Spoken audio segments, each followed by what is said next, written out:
was the blueprint. This is for all you guys who want to make movies out there that were like, How the fuck did are they make a real saying that movie? you have that We're 10%? right there. You're gonna watch our movies and pay. You know the movies that won the most Oscars? One of them was Titanic. Okay. Right. Don't forget the other two, but they all won 11. All right. What's the first thing we need to do in order to make this good? Money.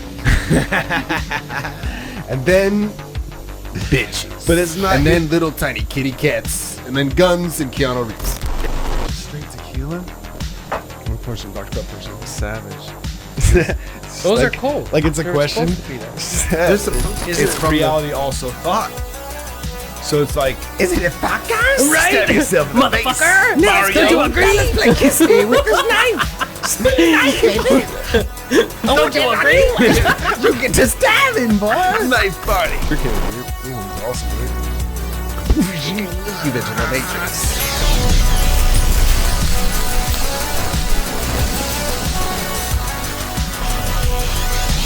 Are you recording right now? Yeah. Are you wrong? We're live. I'll be recording for this Yeah. podcast. Is this the beginning of it? Yeah, Okay. we're rolling. We're going live. Let's do it live. Let's do it live. Let's go live. Have you seen that video of him fucking tripping like that? That shit look crazy. He Are you talking- looks Are you like talking about the Christian Bale thing, or are you talking about the Anchorman? Anchorman. Oh. Fucking what's his name?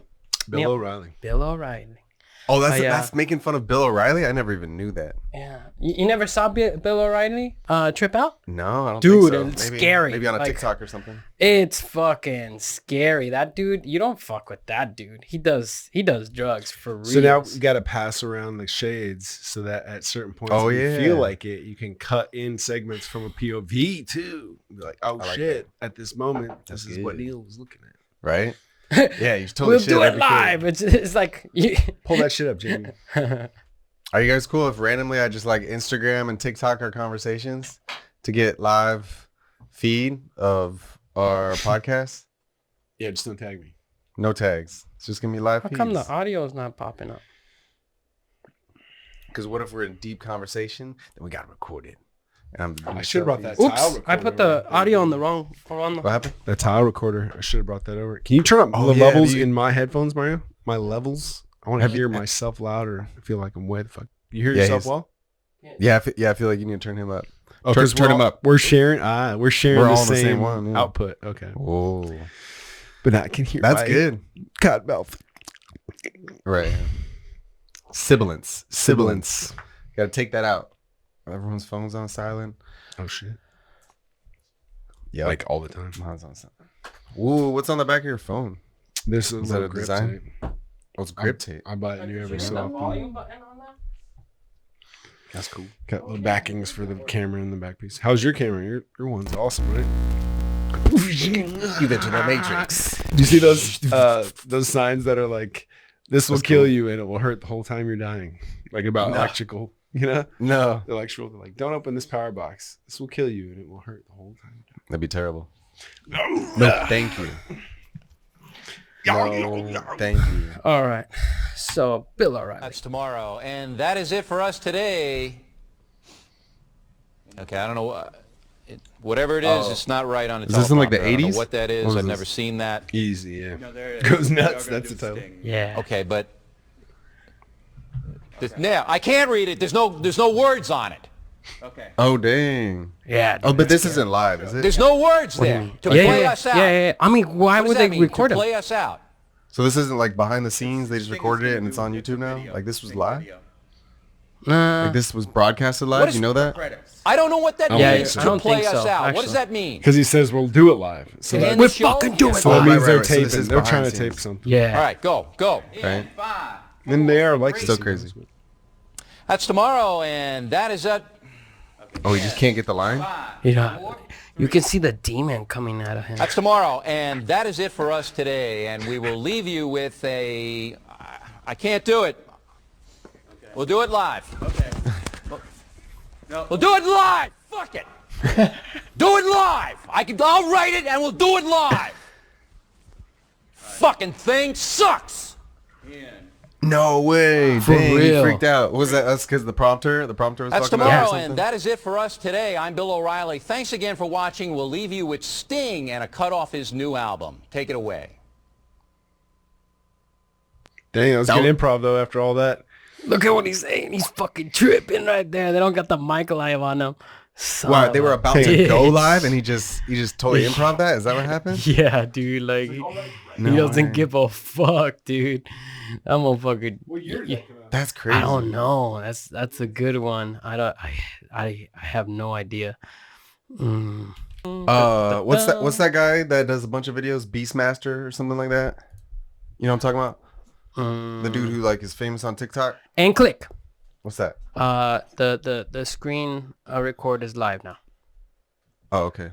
Okay, because we need to do the cheese. Record what you're doing on the screen. Yeah, because then I'll forget what the fuck I showed. It's too easy. Yeah, because you don't have a camera on the TV. Yeah, don't. Right. I mean, even if I did, it won't look good. It's all it needs to be fucking, good quality. But yeah. Yeah. But I like his idea of passing around the glasses. That would be dope too, because that would actually get some cool shots. Oh well, I got screen That's record narrow. on Yeah, he's doing screen. Yeah, I got screen record on it. But welcome, Neal. Thanks for being on the podcast. Finally, I feel so bad for not having you earlier.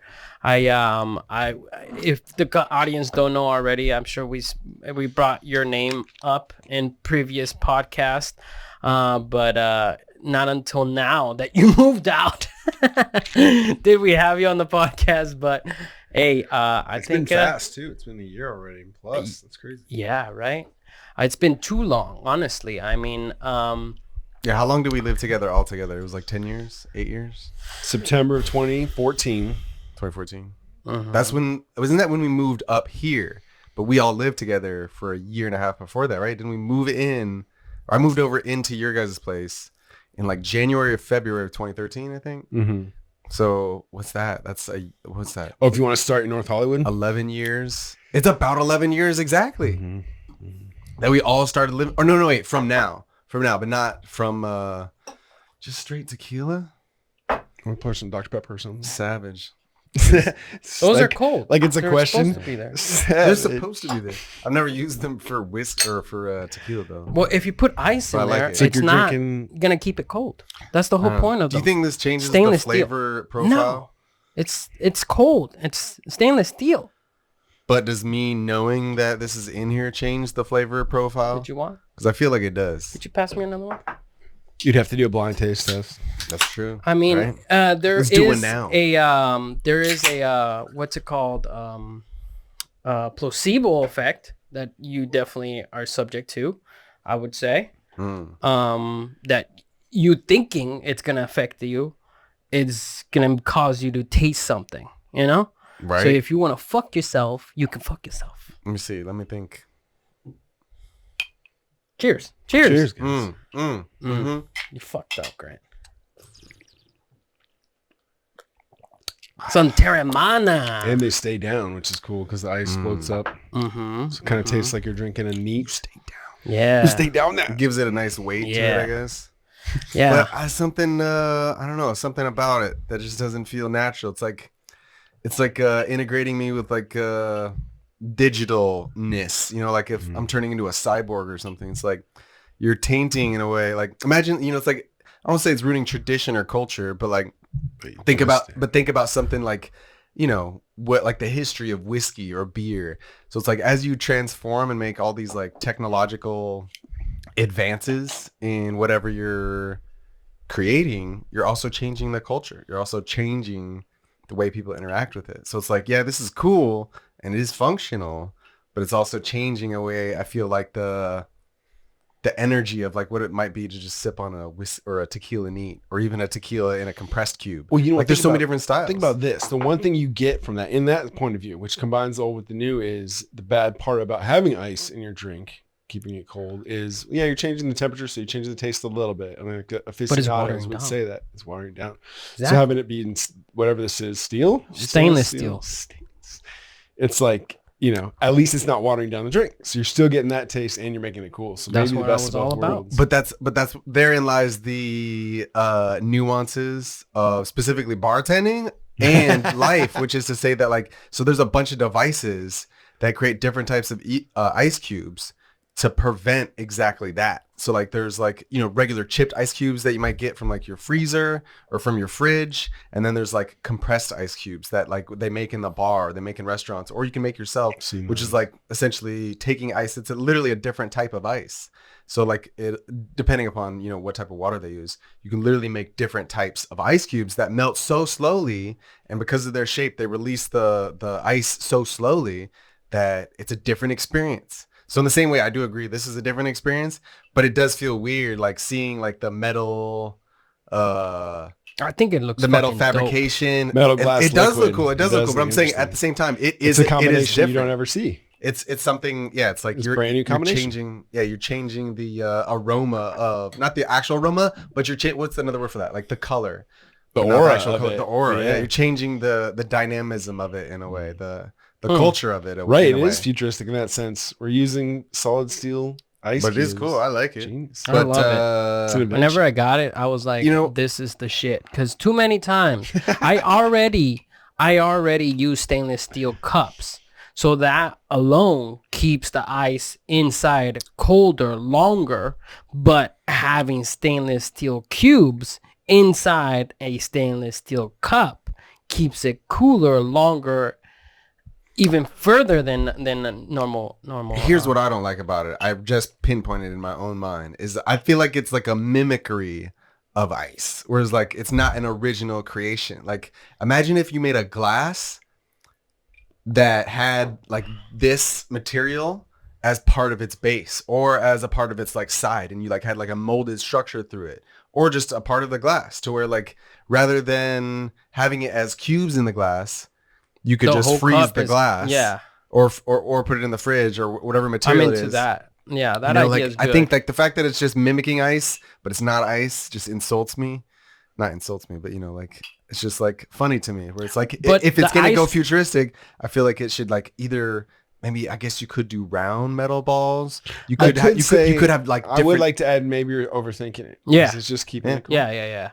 But imagine, but I'm saying like that's what bugs me is probably the lack of creativity, which like feels like less of a culture boost than just like A culture boost? What are you trying or to a say? culture shift or an Culture aura shift. shift or a color What shift. kind of culture are you into?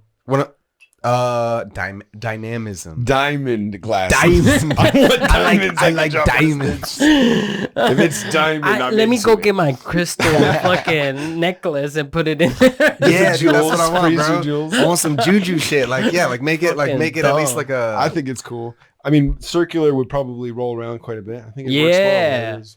Yeah, when I Also got metal these, glasses I would be cool. ordered them on Amazon because I saw them on Instagram. I You get got a a good deal? lot You've of always been shit. up on your ice cubes, though. You had the spheres, and you know what you're talking about in terms of the compactors or whatever. The ones Yeah. that make them. You know. Uh-huh. 'Cause I've seen those. They're like, we'll make 6 perfect spheres in an hour, and that's supposed to be good. It's like, damn. Right. Like at a really hoity-toity bar. It's like Right? turn it You on ever in the seen- morning and make 50 of them.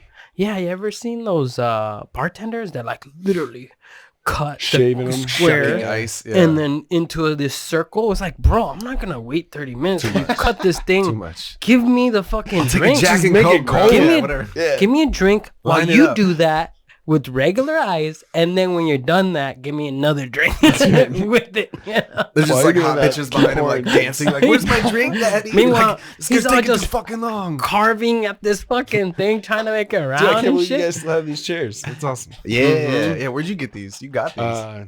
This Here's- one of these is different. Or What did do you I, mean? One of did I these leave is 3? not like the others. Yeah, you left 3. Damn, that's what's up. I got it from the office in Signal Hill. When we got that place, the lady had a bunch of stuff, and she was like, "You want this stuff?" And I was like, "Yes, I do."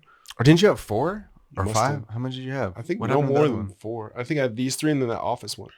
I can't see. Yeah, you're leaning back a lot. I don't know if you're in frame, but whatever. Where's the Anyways. frame at? I set it up, and then I think it's good. Oh, if it's you gotta- move it's gotta be around, good. then I gotta be don't know wide if it's enough. good. Anyways, I was wondering how you guys do that. Just kind of like try to stay still. nah. I want you to be comfortable when I'm framing you. You know, so wherever that Sit up is- like a proper You gentleman guys Ta- are. and speak into your mic. No, I'm just kidding. I'm like trying to get the mic to. Have you seen any Anyways. of those other? What's the one that you like so much? Brian Callen, where they like. I don't know if you've ever seen that podcast. Don't they just like sit in the corner with like a Dude. chair and they're like leaning back. Yeah, I hate that. That's a different. It's so you don't dumb. like that? I mean, I there's don't so many like different types seeing- out there. I don't like seeing you can do a whatever. full body. If I see your crotch, I don't want to see your crotch. I want a table to cover your that- crotch. That's what To that's be on there like, right no. now. What are you can see all of talking our I can crotches. see. The master shot, So yeah, that's but obviously the close-up leaning out shots the is what master. you really You can see. see my crotch.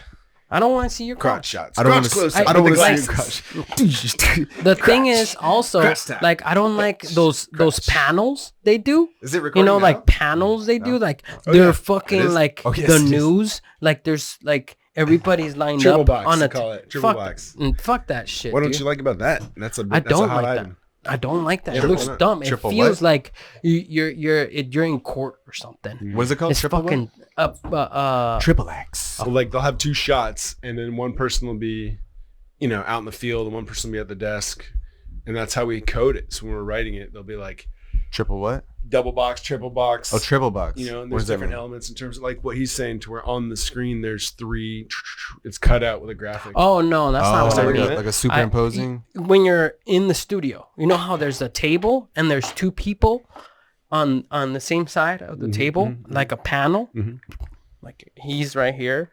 Yeah, on the desk together. Yeah, no, I don't like that. It's like Oh, you're just like a talking. triple setup. It's like a conference or something. Fuck that. Or like a But that's how, isn't that how they have most of them? And then they just like have the close-ups on each one, and then they come back to the full shot. well, what I like about Isn't that how this most and of the them are? thing about why I don't know why Joe Rogan does the table, but I like the table because it simulates a lot about going out for dinner. Oh right. You know, you go out for right, dinner, right. you eat, you talk, you hang out. When you're done eating, you kind of at a table still and talking, and that's fun to me. You know, like that's cool. Yeah. That simulates a common Seems thing more we all intimate. go through. You know, especially if we all go to dinner or a bar, wherever. You know, you kind of like are in a table setting and you're hanging out talking. You know. Yeah, it's like, have you ever seen comedians in cars with coffee? It's like that. You that should type get of, a deck of cards, and we should just have a podcast poker game because down it's for like that. super All of casual it. and make it Yeah. to where like because then people would show up just to have a poker game that always takes half an hour. I or try to whatever. do Dude, that. I have a You great just crank out idea. episodes. Crank it. Why not just create a episodic War. thing, We'll play war. similar exactly what you're saying, but why not take it broader and just call it podcasters? And you just have people with glasses like yours or something similar, like you're wearing a camera, and it's just either us three always meeting up at different places and podcasting in different areas, like a poker game, like something more formal here, like a coffee shop, like the beach, whatever. So it's almost like a TV episodic where we just meet up and like you're podcasting that moment. You know what I mean? In a way, it's like taking the Instagram and whatever story, what's it called? Dude, that could be a new app even. It's like a new way to podcast, a new way to make events. Rather than just filming a story, you can make it like an event. You know what I mean? I don't know. Like I'm taking it really far right now. But yeah, to if you're reel it back making into million- just podcasting, we could could just do podcasts. What the fuck? You could do it's like I'm at bigdickparty.com. Did you want big dicks? Log in right here. Get your That's the first thing he thinks about. Like, Like what do you? that's What's, funniest, bro. It's, That is funny. Remember Superbad? Check this out. So like, You know what yesterday I was things are coming shaped in- like dicks? The best kinds of the things. best kinds, all the best tasting All the things. foods. Yesterday I was coming from the beach. This is what's cool about the Ray-Ban stories. There was a couple fire trucks on Manhattan Beach in the El Porto parking lot right there off 45th Street. Mm-hmm. And like what I've noticed is to pull out your phone and be like, oh, I'm gonna film this is super douchey. So like this is cool. And I was night, so like I was already douchey because I was wearing the shades and it was dark. But I was like, dink, and I just hit it, and here's the videos and they're sort of This is at night. yeah. Which Yeah, is hit and like, miss. The camera's not a not lot that of- bad. not But a it's lot- like, I'm filming all this stuff and this is at the very least not intrusive, right? not a lot of I'll show cameras. you. I'll show you. Are you walking backwards? I don't know why it's doing it like this, but I think I was holding it in my hand. Oh, that makes sense. Like maybe you're holding them. Yeah, I'm holding them yeah, on my you don't side want right it. now because it's night. It's hard to Right. find good cameras that capture good video at night. It is, You too. know, when I was trying to find a dash cam for my car, I found one that was pretty cheap, But Well, it's the like a sunset. the night video was so It shitty. is, and so are these, and these were made a couple of years ago already. So like at least a Yeah. full year ago. So like, it's gonna only get better. Though. That's my trip. And Intel made these really cool ones called the Vault or the Vault. I forget which. But they discontinued them because there wasn't enough interest because Google just came out with theirs, what was called the Google Glass. Yeah. And you had to be Okay. like a developer to get them, but they had that real sort of Like intrusive fucking cute. glass Yeah. piece that was like supposed to be because they're trying to find different ways to make it to where it's Yeah, you look like that projected raptor guy. into your eye. Yeah. So you can see it in real, so you can see the interface in real time. And it's going to get there because as I was texting today, I realized like I spent probably 15 minutes ordering replacement lenses today after I went to Target. And I realized like if I could just use my eyes to look at the letters I wanted to see, it'd be like ding, ding, ding, ding, ding, ding, ding, ding, ding. Like it'd be like faster than texting because I'm still looking at this QWERTY keyboard going, blah, blah, blah, blah, blah. So like things that we even take for granted now, the slight increases in proficiency will allow it to where so the Vault ones, or I think it was Vault, that Intel made got discontinued, but they were cool because they would shoot a red laser into your eye. So not only were they not a, like sort of intrusive piece that everybody could see, but like it was actually trying to project, and all it was using was very low level red LED to draw like text. So that was as far as they got, but they pulled it because it became too expensive to continue doing.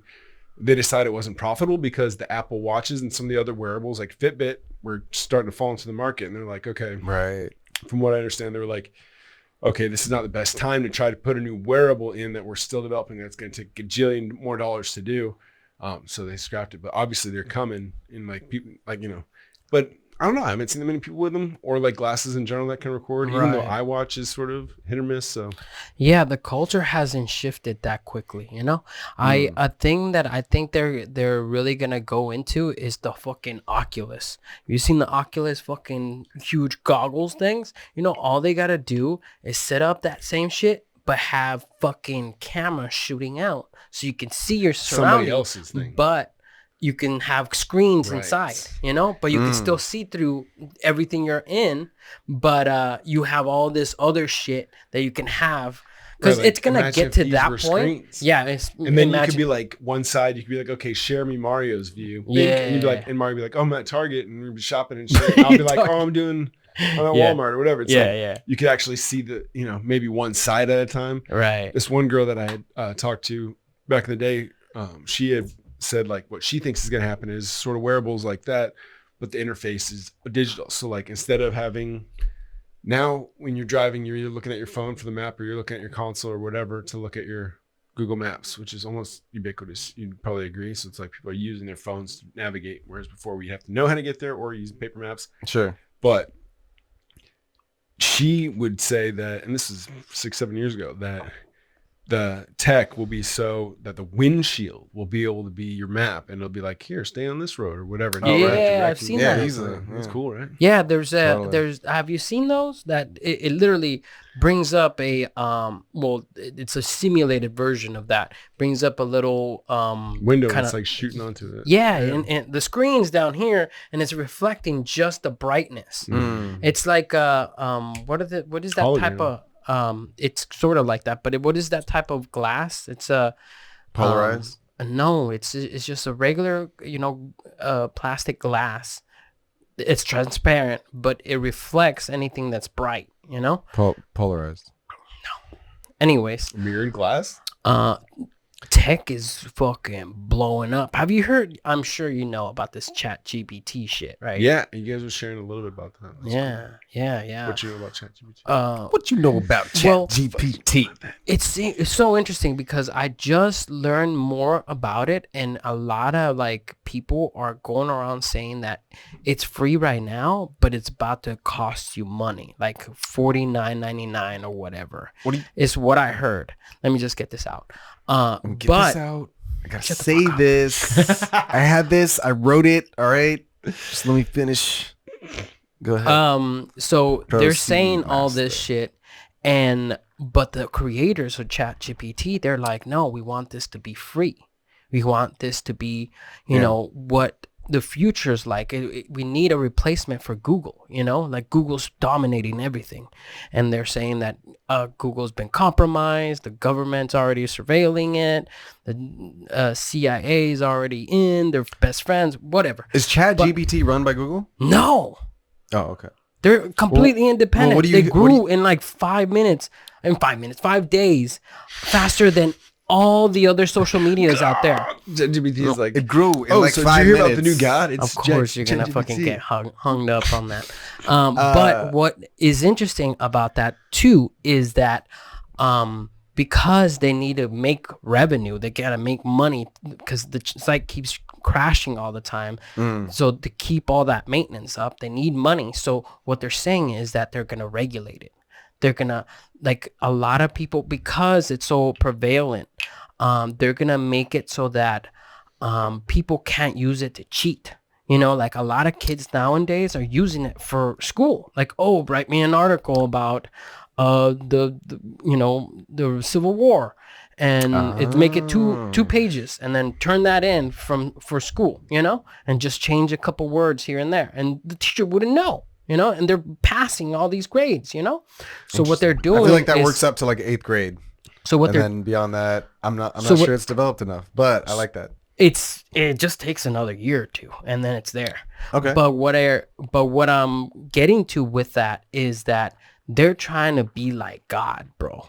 They're trying to make it so that whatever you ask and whatever seems unethical, quote unquote, they're just gonna give you a result that says, oh, I'm sorry, I can't allow you to, or I can't produce that for you, but I can give you ideas of what it could lead you to get the answer for that. Like somebody So asked, how's that like God?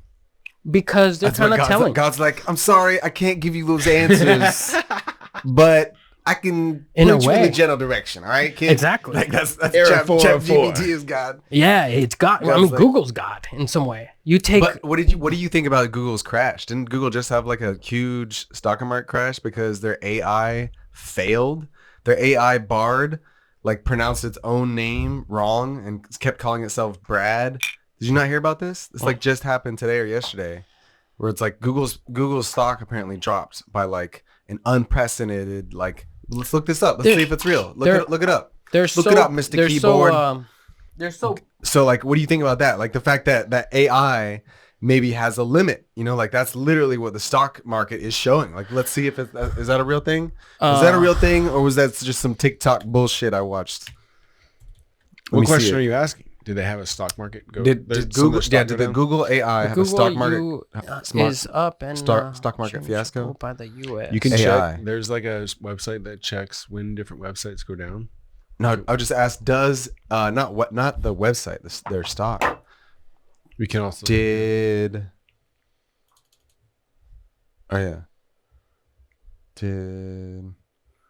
Google's like? Why would they post this on their website? You're looking at on Google. we can go to They should Dude, still if get they're this. indifferential or whatever. So I was closely following, and this is something that you'd probably be able to dig up. I don't know. I haven't looked in a minute. Did Google? But I was closely following quantum computing because I wanted to understand it, just like I wanted to understand blockchain.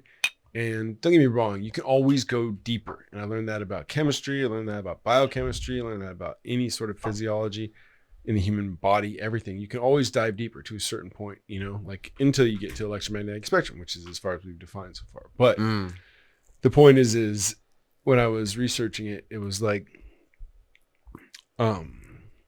blockchain. What was the other one?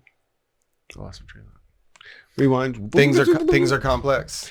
Things are complex. Oh no, it's gone. It's gone for There it goes. Bard. Technology. Quantum Oh, computers. quantum computing. So I was following it on Google. I was like reading the articles they were publishing about their journey into quantum computing.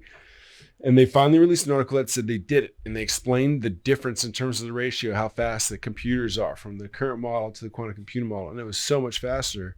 It was ridiculous. It was like, okay, the way that we judge how fast a computer is by how long it takes to solve this equation, which is also somewhat how blockchain works. They say, okay, here's this equation. It's an algorithm that they know will create a mathematical problem for the computer to solve. The amount of time it solves it indicates both the strength of the program and the speed of the processor. And so they're explaining that quantum computing is going to try to solve the same problem that it took. I think it took the computer 150 years to do it, or something like that. Was the estimated time that I was like, okay, how long would it take me to do this? Because the system is really just running an algorithm to decide how long those two other elements make it to where, okay, here's the estimated time this problem will be completed. So it's still just a guess, right? But the quantum computer was like did it in like a microsecond. Right. And this thing was like 150 years. So like that is the difference, you know? And ironically, a couple days later, as I was following this story, it just disappeared. I couldn't find the record of it because it was all Google publications. It was all Google News that was getting put out through they were following their computer team. So suffice it to say, because they're the ones controlling the flow of the information, depending on what source you look at, you know, it's like, and that's where conspiracy theories start, because some guy with a camera can record something and be like, well, what the fuck is this? News is reporting on this. And it's like, everybody gets attached to that idea, which is like, well, how did this guy get footage of that? Whatever, you know? So it's like, how do you trust the sources if the sources are supplying you with sources? Right. You know, you got to question. That's 8%. I mean, when did this happen? I don't know. Shares crash 8% after AI chat. Oh, wow. That's what you're talking about. February 9th. That's today. Is that today? 100 billion. That happened right now. That's what I'm saying. This is relevant. Let's go. Wait, where does it say right this now? This is the stuff I got to know. Lost $100 billion in market value. Sure, inaccurate. I'm prone on Wednesday. No, this is yesterday. No, wait, today's the 9th. Alphabet it was shares updated today. As much Came as out yesterday? 9%. Oh, it lost on Wednesday. You know what I mean? Advertisement for Chatbot Bard, which debuted on Monday. Satellite first took pictures of planets, blah, blah, blah, blah. Google has been over the hills, OpenAI. Let's see.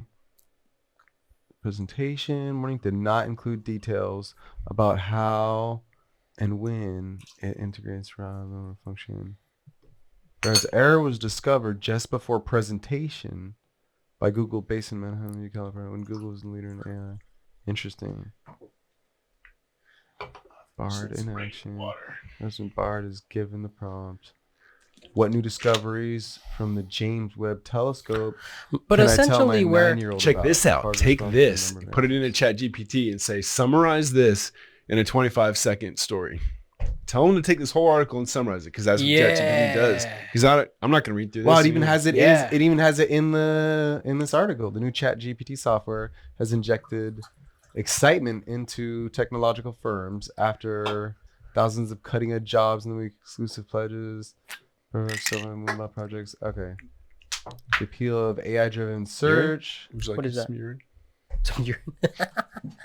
Chatbot AI systems also carry risks.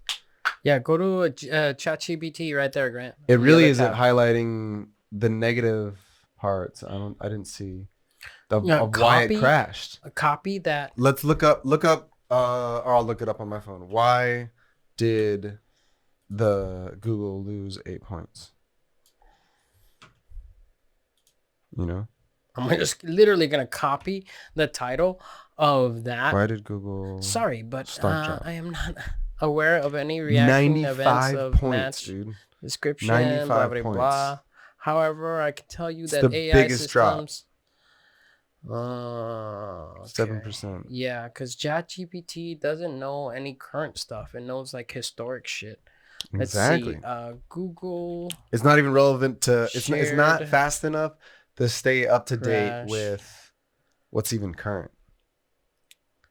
Because you have to upload it with information, probably. So that means it's a software rather than it's beta. But it's not even a running software. Do you even know what beta is? Beginning. Exactly. It's just starting. You remember when Google was just barely starting? Were you using Google back then? But I'm too busy taking over the world. Yeah, in a way. I'm now drained. In a way. ChatGPT. Yeah. Want some real ice? Are you serious? I don't know. You want some? No. You want some? I'm good. I'll have a cup full of real ice already. Ice. What'd you learn? Competing search engine. Yeah, ChatGPT doesn't know for sure. But this fucking website's still loading. All those ads are insane, dude. Look at that. 80 tabs. Oh no. Fuck, it won't even close. Download. And I recommend this to everyone. Download Brave. Oh yeah, it's right here. This has to be an example of them like And I also got Tor right here too, because I know it only is putting in all these articles that I'm looking up. It's only putting in the stuff that is going to change from Google's perspective. Like they're not describing what actually happened at the event. Whoa. Is anybody covering this? I'm sure we can dig to the bottom of it if you're really interested. I wonder. But tell me what you're really interested in terms of film, because I think I just figured it out. Film in general, how to make the money. Movies. I figured it out. Yeah, I'm on the forefront of that. Let's hear. And all it about takes their is idea. one person to figure it out. And then they succeed for themselves. I mean, like the real cool thing is that the people that are really succeeding in movies are plentiful. There's lots of people that are successful filmmakers. That's why we're out here doing it. It just sounds so lofty that I think most people get disconnected from the concept very quickly. But it's actually very complicated. One of the dudes I talk to at the gym frequently, he's a good person, I think, and he always just speaks as if it's so matter of fact, and trying to explain it, the whole thing to me. But I'm trying to explain to him, like, look, I know a lot of the lingo now because of going through the process of distribution and production, and everything. Like you say certain things, and people that are in film understand it because they've used it. Mm-hmm. So I can relate with him in that sense because we have the same lexicon. But he knows things that I don't and treats them as matter of fact. So it's hard because I'm like, okay, explain that to me. What does that mean? How do you get that thing? And so far what I've gotten is he is now waiting on me to give him a clear plan, because he's like, okay, well, where's the script? And then we were talking about casting today, which is kind of fun because like, it's what Ethan and I do. You're in public, you're talking about known actors, and it's just fun because he's like, you're not going to get Tom Holland, bro. He's like, Tom Holland's booked 5 years out. He's like, you're not going to get, what's the guy from Elvis? And I didn't say his name, but I knew, I was like, he's booked 5 years out. He's like, they're going to make you a star. He's like, he's going to be going from one set to the next. Like, it's just cool because it's like, this is what I wanted to do, be in this industry. So he's very knowledgeable. But the idea is, to try to make it practical, you have to start envisioning all that, right? What's the budget? Who are you going to cast? All that stuff. There's a lot to learn. There's a lot of It's details. such a deep field. But something cool is the level that I want to exist on is owning the intellectual property, which is very rare. And people that do they stay unknown for a long time, but then they become super big because like Kendrick Lamar and his whole group of people became big because they were owned by a company that was sort of like, Death Row Records was to Dre and all them. It was like this group of guys that were like, look, we're going to own the company. We understand that the business aspect of it is what protects our interests in terms of fame and productivity and output and revenue. So like, okay, we'll make Death Row Records, and then Dre made his label. And so it's like, they teamed up with Interscope, yada, yada. The point is I know that Time to Kill Productions has to be the thing that owns the property, because if it's going to be successful at all, that is such a huge leg up versus working your way for somebody else who owns your shit. Like you can be a creative for somebody who, this is just what I've learned. You can be a creative. And this is what this guy is essentially. And don't get me wrong. He's talking about bankrolling multi-million-dollar projects right now. He's doing one with Mel Gibson, and he was talking about another one with Tyrese, and he's done it. Like you can look at his credits on IMDb. He's on the Revenant as second AD, and he's talked about a bunch of cool shit. Nice. But he's working out. This guy's your neighbor, or is your 24 hour? We work out at 24 together, and he's always got like a circle of dudes. He always corrects my form, and he's helped quite a bit. Circle of dudes. He's got a circle of dudes, bro. He does, dude. They're always always coming near him. They're all just training with advice. Don't you feel like, what is your So opinion? he's broken it down for me. That's cool. Really? I like that. And he's and that combined with what I've learned working with Ethan, it's like, it's really, because his mindset is like, you're going to give up points, you're going to give up IP percentage of ownership if you make it with big boys, because everyone's going to take a piece of it to make it real. And I thought, like, right, for sure. But on the Ethan side of things, Ethan's not a creative. He's a producer in the sense of he knows how to, I mean, I figured why he is this way, but it's really fascinating. He's a giver of his time. So he'll like have long form communications. He'll do basically what we're doing today, for hours upon end. And then for the people that he cares about, he'll like make time to talk. And that allows for some great relationships that form, which is why people in business say it's all about relationships. It's like, what that really means is you need somebody in your group that's going to be willing to give of their time to just bullshit and make that person feel like a person. Because what's the point of all the success if you don't feel accepted and seen, right? So this is my theory. Yeah. Anyways, he And I have learned that to own the intellectual property is crucial because right now we own 100% of the unknowns. We own 100% of Honor Guard. Right. And though Honor Guard isn't making any money right now, the unknowns is. And that is all going straight into the company. So that's cool because I can stack that. And it's like, I know that if I sell this next thing, we need to have an independent investor so we can get the bankroll. The cool thing that this dude explained to me at the gym was about how to get the money up front for production. And I was like, okay, he had explained it all to me before. And I compared it with my business affairs manager. Then I was like, okay, well, what about these things make sense? And he was like, I haven't heard of that term. I haven't heard of that. And then he gave me back his list. So I was like, okay, he says there's this list. This is the guy at the gym that if you can get an actor attached to a script, a distribution company will give you an MG, which is a minimum guarantee. So they're like, oh, cool. You got Tom Holland. And when you're going to shoot, okay. He already says he's going to be in it. Cool. We'll get you, Netflix will say, we'll give you $8 million if you make this movie. And you take that, forget what it's called, but I think that's the MG itself. And okay, so we minimum guarantee that we're going to pay you this much. If you do well and you negotiate better, obviously it's a minimum guarantee for a reason, but it's just like saying you're going to make this money. Then you take that to a gap financer. This is what he was saying. And Gap Financer is a loan company that goes, if you make this movie, which is a feat in itself, and you make it under budget, then we're going to cover the difference. So basically they give you the money for the minimum guarantee. They go, oh, really? Netflix is going to pay $8 million? Cool. You need 10% of, the only thing he said, you need 10% of the actor you're trying to get attached to the script. You need 10% of his fee. So you can give it to him up front to guarantee. So if you're hiring somebody who's going to cost $5 million to the insurance company or to the actor. No, the 10% you're giving to who? To the and financier? It's non-refundable. To the financier? 10% goes to the star. Star drives the movie. Star is the thing that is what people pay a ticket for.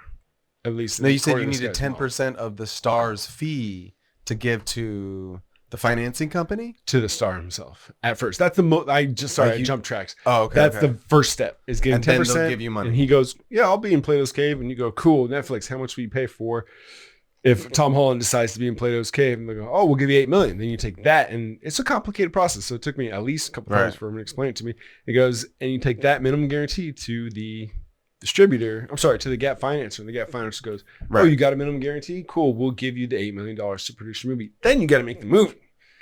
And let's say you have somebody this is his input today. Let's say you have somebody who's. So you're really financed by the Gap Financer. Gap Financer is who? Just some company or an angel investor? Or how's that work? And that was the thing I actually learned today after plugging him again, because I told him, and this is on the Ethan side of things, I told him, look, we may have an investor that has got a large nonprofit that would be willing to put money in high risk investment if we could prove that we'll probably make his money back, and he'd be willing to invest in us. And I was explaining. And he goes, how about no risk? That's what he said back to me. And I was like, who, Ethan? No, this dude at the gym. Because I was like, we have a guy who's willing to invest in a high risk investment, which is essentially what film investing, at least what I understand, is considered. Because it's like, are you going to make your money back? Who knows? So he's like, well, how about no risk? And I was like, great. How do you do that? And then he explained the process that I just said. So the idea being, you don't really need the money up front. All you need is that 10%. So you go and you figure out the cast. You have the script first, which we know is the blueprint. This is for all you guys who want to make movies out there that were like, how the fuck how do are they make a real saying movie? that you have that We're 10%? right there. You're going to watch our movies and pay for them. How are you saying you have that 10%? Like they need, like who's the person that says you need that 10%? The Gap Financing Company, right? The star. No. You're trying to get funded by the Gap Financing Company, right? That's where you're getting your money to actually shoot the film. That's what he was saying, yeah.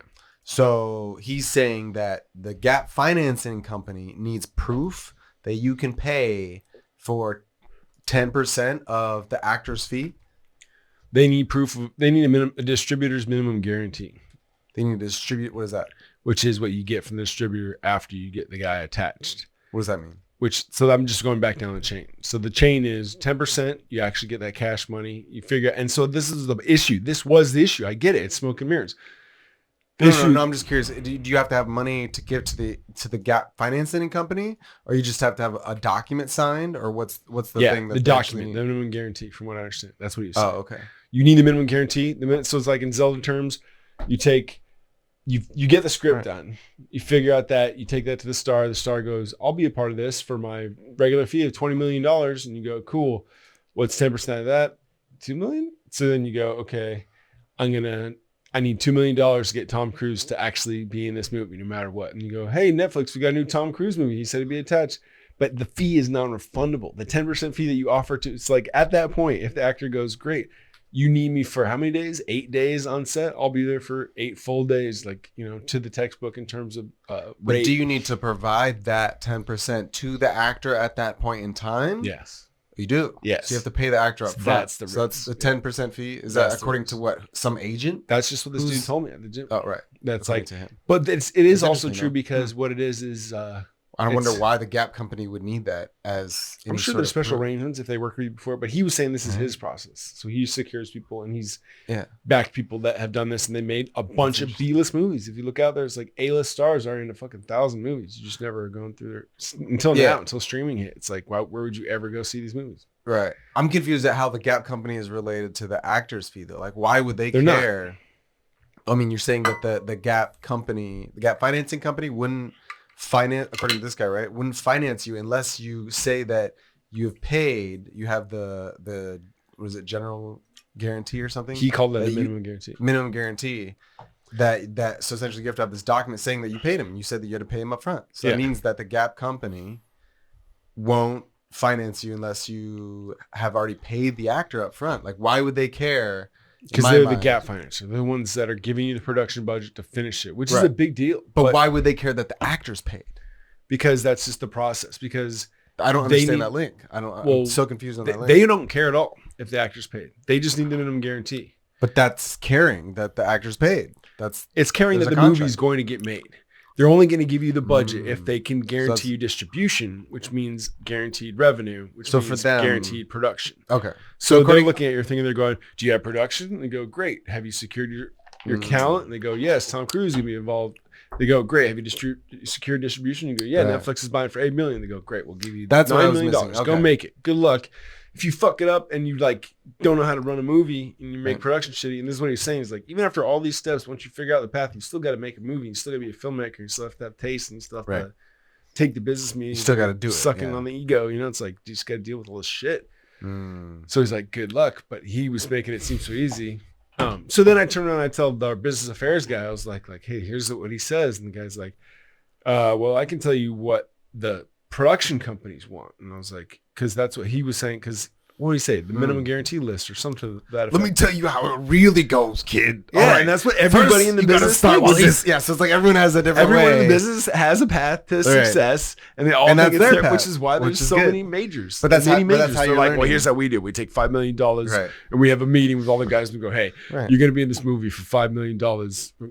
If there's one thing I know, it's like the more people you put yourself around that you want to be like if you see them and they seem like they're doing okay for themselves financially, physically, emotionally, whatever, then it's like surround yourself with them and try to emulate them and try to become what they have, right? So it's Yeah. like, yeah, if this dude seems like he's got it all together, then I like that. I'm just learning, taking the pieces that I know, like, okay, I know Right, that. learn what makes you sense. Yeah, Because we try to get a distribution deal after. If we had taken the Sam Elliott thing, see if we had gotten it, if we'd been smart, we would have paid him up front, which all those things happened when we got Sam on Guard, and we could have made it to where we had gone around first before we actually went and shot it. But just because it was the Army, I didn't know what I was going to get, so I did the same thing I did with the Unknowns, which is like, let's go do it. And then we did it, and I was like, okay, what do I have here? And I planned it out better, but that's why you try over and over. Mm. So yeah, you approached the first two times were like, shoot it first, let's get paid second, and now you're like, let's get paid first to shoot what we have. Right. So like, Because then you have it's the a budget different to approach, make it good. right? And you'll be able to hopefully see a broader approach. Like the broader your approach, the more you're able to like discern what's going to make it look good or what's your style. It's like if you go in with one angle and then you come out and you try to make it multiple angles or multiple things or hit multiple avenues of growth, then it's like it's harder than like starting from this broad spectrum of like, all right, what's the first thing we need to do in order to make this good? Money. And then bitches. But it's not- And then little tiny kitty cats and then guns and Keanu Reeves. It's so wild because there's so many layers to it, but Yeah, that's definitely what I learned on Honor Guard, which is like, you can do anything that you plan well enough, for sure. And the more you do, the more people will give you credit for that past choice and give you open lanes to continue. But they're like in filmmaking, man, cameras. That's what I learned this last time around, was like having the right camera and having the right plan for the shots. And this matters so much in terms of getting that. And you work probably more camera stuff than me too, in terms of the Steadicam, but like understanding exactly what you want and the lenses you need and what you're going for emotionally by creating the different depth of field. Yeah. It's just incredible. Cinematography is such an art. It's like, so you can get the story wrapped up with the cinematography, to the acting, to it really is an art to distribute and actually produce all this stuff and get it out there to the world. So I almost feel like it's the hardest art because it incorporates so many arts. It's like there's music involved, there's editing involved, which is an art in itself. There's the like cinematography, there's the craft of the costumes, there's like there's like literally the I mean craft every single services. Like if you think about it in a way, every single position that you see on that list of cast actors and people who are involved at the end, the credits, like they're all artists. Yeah, and I loved it. You did? I loved it. I really loved it. I haven't seen it. You saw it with Dad, right? And he hated it or something? He saw it with Jules. I was just telling him. I'd talked to him later that day. Oh, he didn't like it? Our stepsister Jules. But I'm going to go see it with Ethan soon. We should go see it while it's still in theaters. Anyways. I'm down to watch it. Yeah, I got the AMC pass. Let's go. Let's go right now. So James Cameron. Yeah. So like, the movies that have won the most Oscars? One of them was Titanic. Okay. Right. And I forget the other two, but they all won 11. They like fucking swept. Oh, Lord of the Rings, Return of the King was one of them. 11. What about That's a lot. That's a lot. Avengers Endgame or whatever? Those zero Those don't typically win out. You're like on IMDb, look it up. Yeah. Google that shit. What have you been researching these past 20 minutes, Mario? I just looked up the top movies in that's number one in the world in a way. Well, I guess not. Okay. Go ahead. So now I'm at this place because Plato's Cave is so complicated. I was talking to Kyle at length today on the phone about like, and it's cool because I'm so in the mode of trying to make this work that I'm really stuck on how to get the page limit down to where it's like telling the story. And I talked to this dude at the gym today. Let's call him Kevin. And he, and I was like, okay. Let's call him Kevin Maccabee. Let's call him Kevin Johnson because that's his name. No, zip code 96250. No, you can look him up if you want. Check him out. Kieran Gallagher. Look him up. Kieran Gallagher. I have Yeah, no he's idea. been on. He's been on. Spelled QUERINQALLER. And so that's it. So go to his IMDb and check. He's done some shit. Gallagher. So he's always correcting my form at the gym. Awesome dude, and definitely hooking up. He's got a circle of people around him because he's helping all of them work out. Dude, that looks just like one of my bartenders at work named Charlie. Really? I should take a picture of him. But he's the man. He's the fucking man, the bro. fucking You should dude. see his triceps. With Oh all my god, bulging. He's fucking does the little things with his arms so good. So basically what I'm getting to is like I was trying to sell him on he was in passing and I was like, okay, well he's like, how long is it? And I was like, Gallagher, Hey. I need your attention, Gallagher, please. Mr. Gallagher. He's like signing autographs in the corner. Fuck. Yeah. Just tell me what's the minimum guarantee again? He's like, I've already told you this. Tell me how you work your calves like that, bro. Hey man. What protein are you on right that now? cut, bro? Just diet. No, the question is okay, he mentioned So about hot right cutting down the script, and I was like, it's like action. So like, I think 2 minutes per page. I'm sorry, 1 minute per 2 pages. So like Action wise, yeah, for a because scene, easy because on some of the scenes I'm writing for action. why get too specific? Why not just fuck it? I just would like to. You're trying to narrow it. I would just like to have somebody be able to crack the script and see that it's like 180 pages and not think that it's 3 hours. That's my point. So either I'm going to have to explain that to the producers / creators of this that helped me make this real. But like, I was trying to tell them like a lot of these things. You're so like, descriptive. yeah. You're very descriptive. Well, I haven't even cut a lot of that out because I realized that'll be further pre-production meetings and talking about like, you know, when you actually sit down with the costume, you're like, okay, here's this crazy motif. Because by then I'll have thought it out. So, because I mean, all that takes to put it in the script. I was gonna say, all that takes then is you just copy that, and those are your director's notes, Right? and then you That's just what I did. cut down Put 'em all the stuff down to like, all right, rather than like he reached to his pocket and pulled out his red velvet Shiny scarf that golden- it had made him emeralds, 'cause feel then it emotive becomes- with yeah. whatever. He's like, he Yeah. fucking pulled out his Because scarf and then it threw it at becomes the prose. bad guy It and becomes shot him with his prosaic. gun. Yeah. If you're doing that, you're writing a book, and you can't Right. have that in a screenplay. But here's the interesting thing I've That's learned up is to in, director's interpretation. in the rewrite. Yeah, right. You don't want to write it in form. Even things that where you're like, But since you're the director, because I'm trying to see what Yeah. I'm actually trying right, to do. you're writing it. Right. You're not imagining it as though it already exists. Like so you're editing it. So all that now, goes to say is, I and think I pulling might that have to stuff do out. something else because this project is. You got to what? I'm just saying in terms of because his path to creating a movie is having essentially a low budget and having a simpler project. Simpler project. Right. And this is a very like So you're dense saying start- concept because this is part 3 of my 4-part series. I picked the hardest part that I knew I had to write first because I had this thought about a screenplay.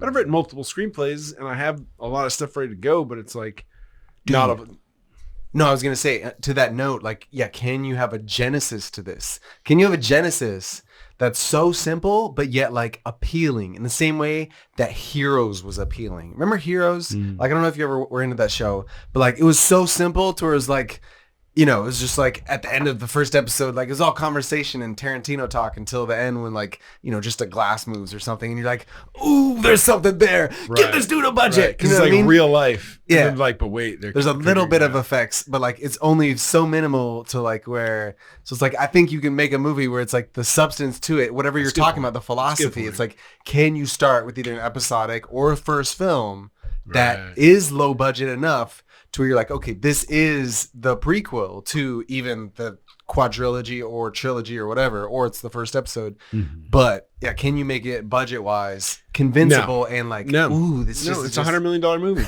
It's a Matrix. It's like so it's the Inception. So like it's so lofty and partly like no, can't be you done. can't, it can't. It's a very nice idea, but no, it can't be done. I mean, You're it never would gonna feel do like it, student project because in something else I realized is I had a lot of passages and dialogue written about like stuff I wanted to teach people that I believe and learn for myself. And I realized that's not as productive as making the movie make somebody feel something, which actually changes what happens to them. Because if they interpret it as, if they leave the movie and they're like, whoa, I feel a certain way and I don't understand it, that's more powerful than teaching them something because you're teaching them physiologically. You're teaching their body something other than their mind. If you go in, this is what I've learned. If you go in there and you're trying to teach them something, it feels like you're being a student. You're like, you're being pushed in that position. And it's like, okay, you want to make them feel something new. That's the lesson. And another thing is that the actors do drive the movie. Like we were talking about this on the last podcast, that I, Robot was supposed to be a dialogue movie. It was supposed to be just like philosophical, you know, about like what robots and AI could literally become in the future versus a Will Smith movie. And there's fucking shooting and running and jumping and explosions and shit. So what iRobot was supposed to, the guy that wrote the book, he wrote it as a deeply philosophical idea. Was it Philip K. Dick? I don't remember. But he wrote it as a deeply philosophical. I just hit tab up there on the right, or Command T. I know how to use a computer. Anyways, and the whole idea of the movie, the whole heart of the movie went away because Will Smith is the main character. So Will Smith gets to fucking run and fucking make explosions and, you know, this action-packed kind of shit, you know what I mean? Like, and the movie wasn't supposed to be all that. It was supposed to be philosophical, and I wished it was that, you know, because I'm into that shit, but some people are not, you know, like, and Will Smith wouldn't be into that, you know. I mean, if you think about I would even argue the masses, The are Matrix. not. The masses are influenced through physicality. It's like you gotta move them, you know. Which is to say, like, that's Hollywood. what the Matrix and all these films do. It's like you can't just have a dialogue-driven. The market film. was built that way. But if you look at movies, The universe is built that way. Philosophical. Those movies do well too. I mean, think about what's that one movie that they did? Waking Life.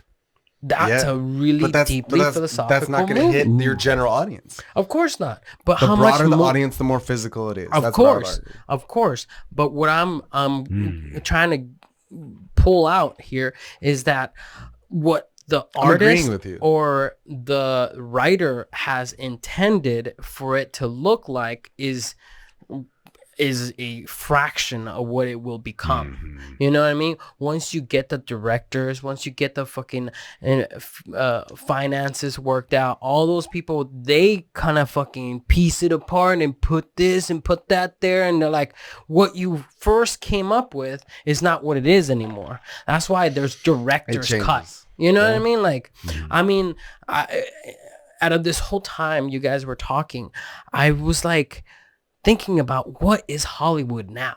You know, like Tom Cruise was talking about this, that there are no big Hollywood superstars anymore. You know, like, because there's so much content out there. There's not this big movie that's coming out and everybody should watch it. And like Netflix is dropping movies every day, series every day. Hulu. There's more bigger stars now. There's just more happening everywhere all at once. Right. So last time when you heard of The Matrix, it was a big deal. If you brought it up to anybody, they're like, oh yeah, that one new movie that came out. But if you I know people now that still haven't seen The Matrix. I talked to some chicks, and speaking of Everything Everywhere All at Once, that's the movie that's crushing it at the Golden Globes this year. Yeah, That it's crazy. It wasn't that sweep good. the Oscars. Did you watch that? I haven't seen it yet. It was nothing good. You didn't like I it? thought it was okay. It was weird. These are the top was winners: interesting. Titanic, Lord of the Rings, and Ben-Hur. They all won 11 Oscars. Ben-Hur? I've never even heard of that. Show. What is that? What You ever the seen fuck is Ben-Hur? Ben-Hur? Ben-Hur. It's one back in the day 1959, with bro. Charlton Heston. He's like, No I'm wonder. Spartacus. Or no, I'm I sorry. have It's seen the one that. where they ride the one. That's Spartacus. It's the one where they. No, wait, that's Spartacus. That's not Ben-Hur. Yeah, what is Ben-Hur? Ben-Hur is where they do the chariot races. Still, No, I've never seen that. Alright. I've But seen, you're right. I've seen a lot of clips of it, but no. like we have shifted. It's now shifted to much shorter attention spans, and the real attraction. Like I remember seeing Godzilla, the Matthew Broderick one. You know who's that? John Woo. Remember seeing that in the theater John Woo. in Arizona, in the cold, like it's freezing theater, but hot as fuck outside because it's Arizona. It's like 1,000 degrees. And it's like you go inside, you've got your giant Pepsi and popcorn. Like I remember that as an experience, and it's just like, You want to bring that back? well, I saw that back? You like that? You like that? So like I saw Tarantino in person in downtown, and I licked his palm. and he was doing this book signing, or he was doing this book reading. Okay. And so it's just interesting because he was remembering all his times growing up in the 70s in LA and all the things that happened in terms of him and black culture and why his movies are the way he is, or they are, and his experiences in theaters and just that sort of same thing you guys are talking about, which is the communal identity that comes from all having experienced the same thing. So I think it's just only going to get more fractured now. And I really tried to analyze that. I was telling Ethan this too. I tried to analyze back when we all first lived together in North Hollywood. I actually crunched the numbers in Box Office Mojo to figure out how the industry of film was doing. And I was like, okay, every year more movies are being made, more money is being made. That's a good sign. That's an industry I can get into. And like, even if it's pipe dreams, that's a growing industry. It's like, might as well start now and figure out all the shit that it takes to understand filmmaking and distribution. So that was one of the driving factors. And now that has changed because of streaming. And that's just like technology. It's the ever changing trajectory. And if you don't stay on top, you get taken under. Yeah.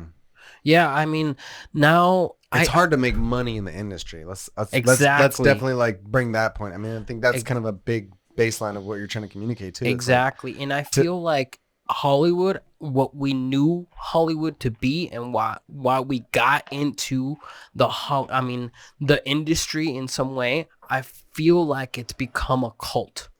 It's become like, if you know anybody up there, you ain't getting up there. It's Mount Olympus. You know what I mean? You got to be amongst the gods to go up there. You ain't gonna sneak in unless you become a god. But here's the thing: I mean? I would argue that life's never not like that, which is to say that. What do you mean it's not like that? You can have a connection up there, and they'll be like, "Come on through. I know That's you." not really fair. As you What do you evolve mean as it's a not fair? human, It's as never been you fair. evolve as a human, no. I mean, it's not really accurate. That assumption of the way that there's not this place of like, It is. it's not this place of success that you don't get to by trying and failing a lot. It's actually this place where the people that overnight success takes 10 years idea. It's really like, okay, this is your 14th podcast, right? So like you've been just doing it in your free time for the last how many years? When did you start this podcast? What year did you start this thing? 2-3 years ago. Right. So like you do it for another 7 years and you got 50 podcasts, and all of a sudden overnight your followers go from 10 to 50 to 1,000, 10,000 to 2 million, and you start getting revenue from YouTube. And people are like, some kid sitting at home is like, man, I should start a YouTube podcast. It's like you become successful by repeatedly doing these things. So I don't think there's this place that people are at where it's like, hey, you want to be a success? Come up here. And But I'm talking about Hollywood. I'm That's not what I mean. talking But about content. In that same regard, I look at it all as like density levels. That's how you have to look at But every I'm talking aspect about of Hollywood. life. What does Yes, that mean? Hollywood. Hollywood. Hollywood is what we So- knew Hollywood to be. Here's That the- big box office Here's the release thing. that everybody fucking wants to watch this fucking movie. Avengers Endgame.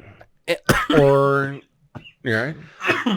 But which And but- or Avatar. we're seeing this from the outside in, seeing that, oh shit, this is fucking blowing up. This is a lucrative kind of industry, Right. and that you can break in if you have the right scenarios. I mean, like you could write a great. let me steal man your argument. Let me finish my argument. Okay, yeah. I already know your argument. Whatever. If you write a really good book like Harry Potter or Lord of the Rings, you got an in. You know what I mean? Holy shit! See, I you know? think Right, that's so- the misnomer. Let me steal I man your think argument. so, And then because let me- if you look at all the big movies, that's what they made. Like you want to fund Right. But this J.R.R. fucking Tolkien, that thing wasn't his first that book. He was wrote his whole life selling before like let me crazy. steal man his argument. All right, so what you're saying is that there's a cult. There's a select group of people now, and if your shit isn't this specific thing that's like the most elite shit, then we're not going to let you in. Exactly. Right? Exactly. All right, Exactly. so I've just described your argument. Not Now, completely. in a way. Well, yeah, that in a way. doesn't sound right. That's what he's trying to say. He's not trying, completely, but in a if way, you wanna- you're trying to describe. let that me there- see that what you there- got. That there is a certain group of people who are like the people Get to who are decide producing. what the fuck you do. Yeah, whether it's the publishers or whether it's the distributors or whether it's the whomever. It's essentially there's a certain group of people that are saying this is good enough, and now you're in our group, Yeah. right? Yeah. So that's steelmanning. So that's what you're You trying think to say. that's In something some that way. you think that that's some something way. they just hand down and you have permanently But here, no, Yes, no. in some without way. giving them But listen- value? but listen, no. Well, this- if you make a good movie, here's the the thing, only though. way they let you in is if you have good value. And if you don't Correct. have any good value, Correct. you ain't gonna fucking get But- in. so- you have a good idea. Oh, cool. Everybody else that's on the fucking internet got But- good ideas. But here's the thing. So what's It's- the thing? all about density levels. So steelmanning. What the fuck is so density? listen. You're I'm- you're You're arguing. you're density. making up You're a ar- word and distributing it. Pause and listen. Stop Actually, producing listen. All right. and distributing. this. So your idea is that the industry, the film industry, has like select group of individuals Yes. who are overseeing and manipulating and influencing the environment. It's a culture, the culture, not- the cultural not environment. a Let group me of finish, fucking bro. people. You literally can't let me just say one Well, sentence. yeah. So Go ahead. your idea is I already described it. Now I'm saying that You're dumb. you're Just say saying it. you're seeing you interrupt so many fucking times I like lost my train of thought. You All right, so- interrupt me Travis the first. Restless. All right, so you're saying that there's a select group of people that are overseeing. Say Shut it up. again.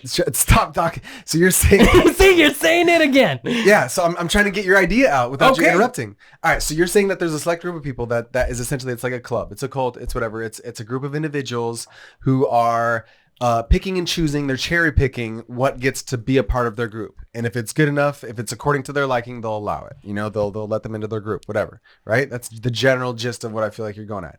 Okay. From there, I would argue that it's all about density levels, which is to say that depending upon how good you are is exactly where you're gonna flow. It's exactly where you're gonna get. So if your shit is good enough, they're gonna pick you. Which is to say that if you write a good enough script, you're gonna have no problem finding a budget. You're gonna have no problem finding an investor. What I thought too. If you so it's like it's not just about being in the right place at the right time. It's not luck. I would argue in my professional and my experiential opinion that it is not luck. Yeah. So what it is, I agree with that. What Success? it is What are you saying is not luck? Success? the cult, the getting into whatever level, because he's arguing that there's a certain level of accoutrement or whatever, or however you want to describe it, a certain level of, plateau that only is granted to you by the elites. Dude, and I'm Will saying Smith that you is now get there banned from the Oscars for 10 years. And I'm also agreeing to slap somebody. Like, that's an action. Exactly. Consequences. So I'm agreeing with you in a way, which is I say it happens through practice. I say it happens through action. So it's however good you are, that's where you become. That's where you flow. So it's like if you're shit, you're not going to end up where you're supposed to be. But if you put in the work, and if you have a good enough idea, or if you continue to show and demonstrate your value, you're going to end up exactly where you're supposed to end up. And that is irrefutable by nature, because that's the natural flow of density. That's the natural flow of charge. You made up that word. Density? The definition you gave to density is just made up. But what I'm the essentially definition getting of to. density. No. Anyways, You don't understand fundamental maybe physics. I don't. Anyways, what I'm getting to with that is that you don't get to decide if you're good. The markets gets to you do. decide if you're good. If you have an idea and you think you have an idea and it's good, you don't get to decide that. You do The get to market decide. gets to decide Right. that. I You disagree. put that shit And out, that's so and then you're like, true. I "Oh my disagree. god, it's fucking good. Well, Look you at know me." why that's- And No, you don't because get you to can listen decide to the while the people fundamental get to fucking principles Let's all buy. talk at the of same reality. time. You know why that's so true? It's because It's some wrong. people that don't believe they have a good idea, the market proves them wrong, and they're blown away because their identity was so encapsulated by the fact that they were failures, that they tried and tried and tried. Like there's a lot of great success stories where people tried because they believed they were successes, but a lot of people believe they're failures so strongly they kept trying, and then they made something amazing, and the market proved them to be success, and they're like shocked because it was so out of line with their identity. So you're right. It's more about what this is in terms of after, like, for example, I thought The Unknowns was amazing. Like for what I thought that was gonna be the thing to break us through. Like after that, it was gonna be red carpets and to where I would just wake up every day and pick what project I wanted to do. And I have Tom Cruise, texting me and stuff. And it's like, it's just not how it works. The opposite is true, is you have to understand what the market wants and you have to create what the market needs, or else, that's the finger painting. I That's the disagree stuff. entirely. I think that it's not about what the market wants. It's about what is good. And you can know what is good, which cannot necessarily be what the market wants. The market will eat what you give them. And what you give them is what is good. And you can make what's good, or you can make trash. Well, But let me throw what this is quote at good you. is Tell me what you think about fundamental this. by nature, meaning like Art has no value. If it's not for the artist, art has no value despite its perceived value. So the same thing could happen in terms of, like, let's say the Avengers, or all Marvel. They could keep cranking out Marvel shit because they know a certain amount of people are going to see it because they're attached to the whole mythology Fast and of Marvel. Furious. Right, for sure. They know it's success. They got built an audience. So they don't have to do the work of building an audience and be like, here's Plato, a brand new character. And it's like, you can make Pinocchio 10 and people are going to go see the new version of it because they already have an idea what Pinocchio is. That's what genre is. That's what archetype is, all this stuff. So you have to understand what people are expecting. The point is art has no value. If the art's not for the artist, it has no value despite its perceived value. It means to me is you can create another Avengers with all the same cast and crew and it would be amazing. And go see it. But the value in it comes from the people that made it, understanding, believing its value for what they intended it to be. So if you're an amazing screenwriter and you decide, and director, and you decide, I'm going to make a movie that is commercially viable because I want to make $1 gajillion. And I know this is exactly what the market wants according to all the metrics that I'm tapping into through Netflix, Google, whatever contacts are like, hey, the Russo brothers, the guy that made, I think, Stranger Things or whoever made Stranger Things and Avengers Endgame, but these brothers always do it. So the Russo brothers, it's like, okay, we know the market wants this exact project. Can you whip something up? I'm like, yeah, we're professional filmmakers, whatever. So they get behind their shit and they start writing the next series. That's not necessarily what they believe or want to create, but they understand that to be able to maintain the artist side of it, they have to make what the people want. Yeah, I mean, there's tons of fucking algorithms out there and tons of like you decipher like the market and look at, oh, you know, The Rock is hot right now. We gotta make another Rock movie because The Rock's gonna sell out. And guess what the fuck happened with that new Rock movie with Black Adam? It flopped. Think It didn't so? do it. It didn't do It well. made its money back. Did a it? lot of money. Yeah, dude. It made a shit. I ton of don't money. think it. They okay, so the Russo estimated. brothers did the Civil Captain America Avengers. They did a bunch of Avengers Endgame. So they're those guys. The Duffer brothers are the guys that did Stranger Things. You know, And Black Adam, Black Adam. Let's see how much it made. because I heard it flopped. And if that one didn't flop, you know which one did flop? You know, If that was not a piece of shit, let me tell you let which me one just is say a at piece the of very shit. least, you're on the right track because this movie was expected to do a lot better. Exactly. It was definitely short, like what the people thought it was gonna, or I should say, what box office analysts expected it to net was underneath. Yeah, and I like The Rock, and I went and watched it. Yeah. I like The Rock, you know. I like him. And I expected Is a lot Black Adam from a him. flop? The first question's on here. Yeah. There you go. Yeah, exactly. What does it say?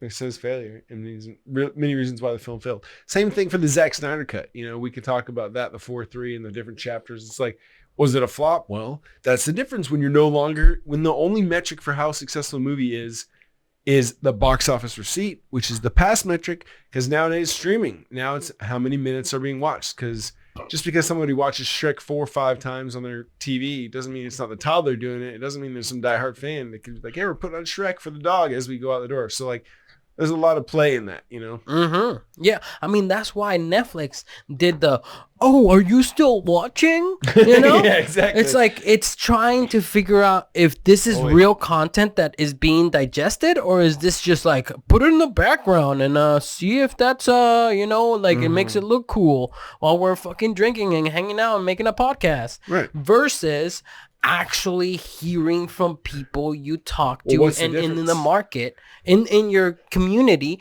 hearing that, dude, you gotta watch Black Adam. You know what I mean? Like, I didn't hear anybody saying that. They were like, it was all right.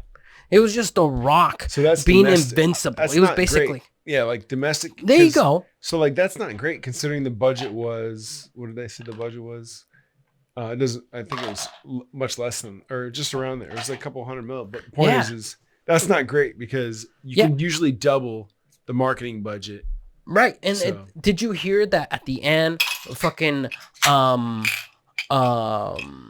the Superman was supposed to do another movie with him, and it's gonna be fucking huge and blah blah blah. And Warner Brothers were like, nope, we ain't doing that shit all of a sudden because this one flopped and we don't see any future here, so we're just gonna bail, you know? And And that's what a lot of Henry this movie Cavill was. They did- set up too much of the characters. yes, another thing I will give Warner Brothers is that Henry Cavill wanted a shit ton of money. He was like, oh, you want me back, Superman? Well, pay me, bitch. And they're like, fuck, I don't know about that. We don't know if the metrics show that we're going to make all that money back. So I don't think so, you know? And that's where, you know, what... Which is that- smart on his point, on his part. Because Oh, no, it's like, yeah. He's an actor. he wants should to get move paid. forward fast. Yeah, and 'Cause that he's was a so, great like, actor. He topical. Yeah. And he did it. He crushed it. And yeah. they still fucked him over with the Mission Impossible 2 mustache. And Yeah. Look it up for me. Was he in Mission Impossible too? Yeah. Well, Or he was in 3 or whatever. Superman. He was in the new Superman, or Justice League Ghost with the Protocol or mustache, something? Yeah, and then Justice they League. CGI'd the mustache Yeah. off. We're like, what the And fuck? on a key scene. Yeah. I mean, he came back and whipped everybody's ass after he came back to Yeah. life, and it just looked so bad. It was like, I Uh-huh. remember just being like, oh, man. Yeah, Rough. yeah. So So he wasn't Ben really bad. Affleck as Batman, so it's like, So like I had a a guy lot at of people. work really explain to me why he thought Ben Affleck was the best Batman, and I was like, I actually "Man." like him as a good Batman. Too. I was like, the only I'm reason playing I like Ben that Affleck. he's I old. actually like that. I got actually the fucking chin. love Ben Affleck. Ben Affleck's the best actor of all time. yeah, he's talk back about with Armageddon right now. Angelina Ben Jolie, right? Or no, not Angelina. J-Lo. J-Lo. Yeah. Yeah, what the fuck? How does that He's make any dating sense? J-Lo? He was with J-Lo and then he got back He's again. married her twice now. Yeah, it's fucking what the fuck? Savage. Anyways, you were gonna say something? Savage. Well, just this guy argued at my work. He argued that Ben Affleck was the best Batman for a lot of reasons, and at the very least, I could see he's not the worst. He didn't want it. He didn't want it though. Come on. He didn't want it. It won't take long. What's the guy that's Brad Pitt's best friend? Ocean's 11. What's his name? Brad Pitt's best friend.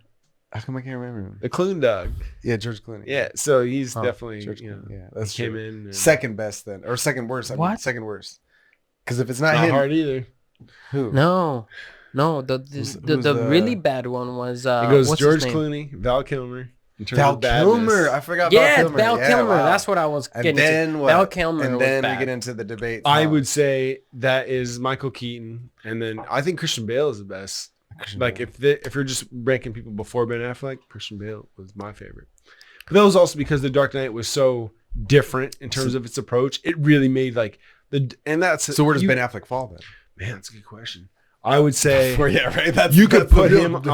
on. You could put him after this guy talked to me. You could put him on parallel because it's relevant Below to the Keaton? culture. And then I guess now we have to add Robert Pattinson, which I thought was great too. Who's Like, Robert? he did The The new one? original? the the new one. Twilight guy, The Twilight guy. guy. Yeah, the new the one. Batman, The new one. Zoe Deschanel, I think. Zoe The Batman. Kravitz. What are you guys talking about? The Batman, the new Batman. The new There's a new Batman, Batman? bro. Came out last year. around What the this time. fuck? What is wrong with Oh yeah, the guy from Twilight. Yeah, you said that right. For sure. Fuck that guy. That guy doesn't be a part of our list. I thought it was That guy's good not even because he's Batman, like super bro. goth, No. and he was like, No I way, like- dude. I- That dude. you know- no, that guy can't even. That guy's not a Batman. No. I Look at don't- him. That's Bat Robin, bro. That's I'll tell Robin. you one thing. You know then what? they That's cast not the Batman. Joker. No, was it the Joker? Who they cast at the end of that? It was the Riddler, I think. Yeah, the Riddler. As Paul. He's too sexy to be a Batman. Paul Dano, which he was the guy, the villain in There Will Be Blood, and Paul He's a good Dano. actor. I mean, I have not seen him in anything that I really admire him for, and this was good because like that was probably the best role for him as the Riddler, but like still something about his character never seems believable. Oh, to me. this because he's too Paul convinced as a weirdo. Dano or Paul whatever. Dano, yeah. Yeah, he was really good at that. Fucking There Will Be Blood. Yeah. That was the He got perfect role me. for him. But even that was like over the top. Yeah. I for think sure. he needs to be Where- more which subtle. one are you But showing? anyways, Right that's here, this just guy. that's overcritical. He for was this guy. the Riddler. No, did you see the one with Hugh Jackman, where he's the actor with Hugh Jackman? It's called Prisoners or something like that. Oh, is that what that is? That one was Jackman? actually pretty good. So Prisoners was directed by like Prisoner? fucking- Let's see what movies he's Dude, done. that did my Dune. name's Joe. I'm a prisoner. Hey, I'm a prisoner making this movie. I wrote this movie. I'm Oh, also yeah, a this one? prisoner. His name is Yeah. With Is he with chubby? Homeboy. He's so weird looking. But Yeah, he's got with a wife Jack and kid. Jake Right? Gyllenhaal and He's sticking it in somebody. Good for what the him. fuck? He's doing it. He's doing he's it. getting it in. Hey, he's a you real don't- man. Good Didn't- for him. Who were we talking? Oh, Jake No, the guy Gyllenhaal, that right? directed the recent Dune. Hang on, it'll come to me. He also did Sicario. Dune? Sicario. I've never seen Sicario. that. The director of don't say it. It's The new Doom? he did. You know, one of my favorite movies of his was Arrival. It'll come to me after you mention his name.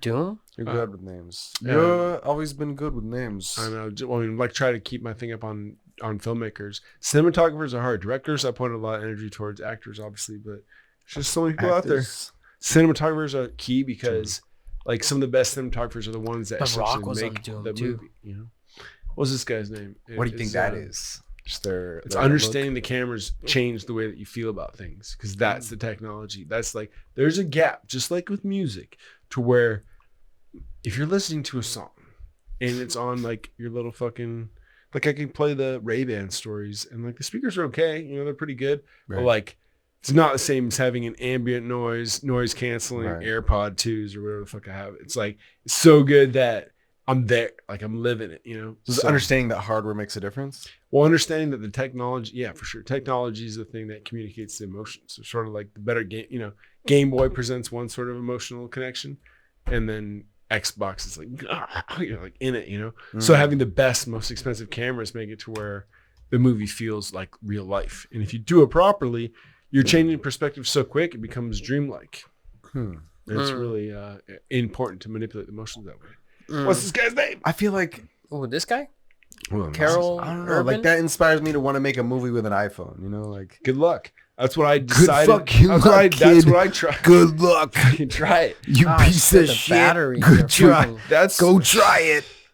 That's what I did with. I dare you to get past That's minute what two. I did with Honor Guard. You ever see those kids who like replicated I'll show you the Jurassic shots. Park shot for shot, and me like take they're a like piss. they You like, wouldn't pay $10 to see it though. they have a huge following on YouTube. They have they've earned millions of dollars.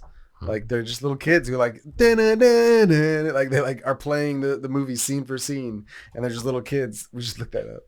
And it's Denny Villeneuve, this guy, he did Prisoners. like, Prisoners. Luke Never heard of Closed. Never heard of him. Who's this? The Prisoners? director, Never seen it. cinematographer? Never heard All of him. Dano. Cinematographer. Who am I though? Some podcast. You know what's crazy? So have you ever gotten? I showed you the ASC magazine, right? The cinematography magazine.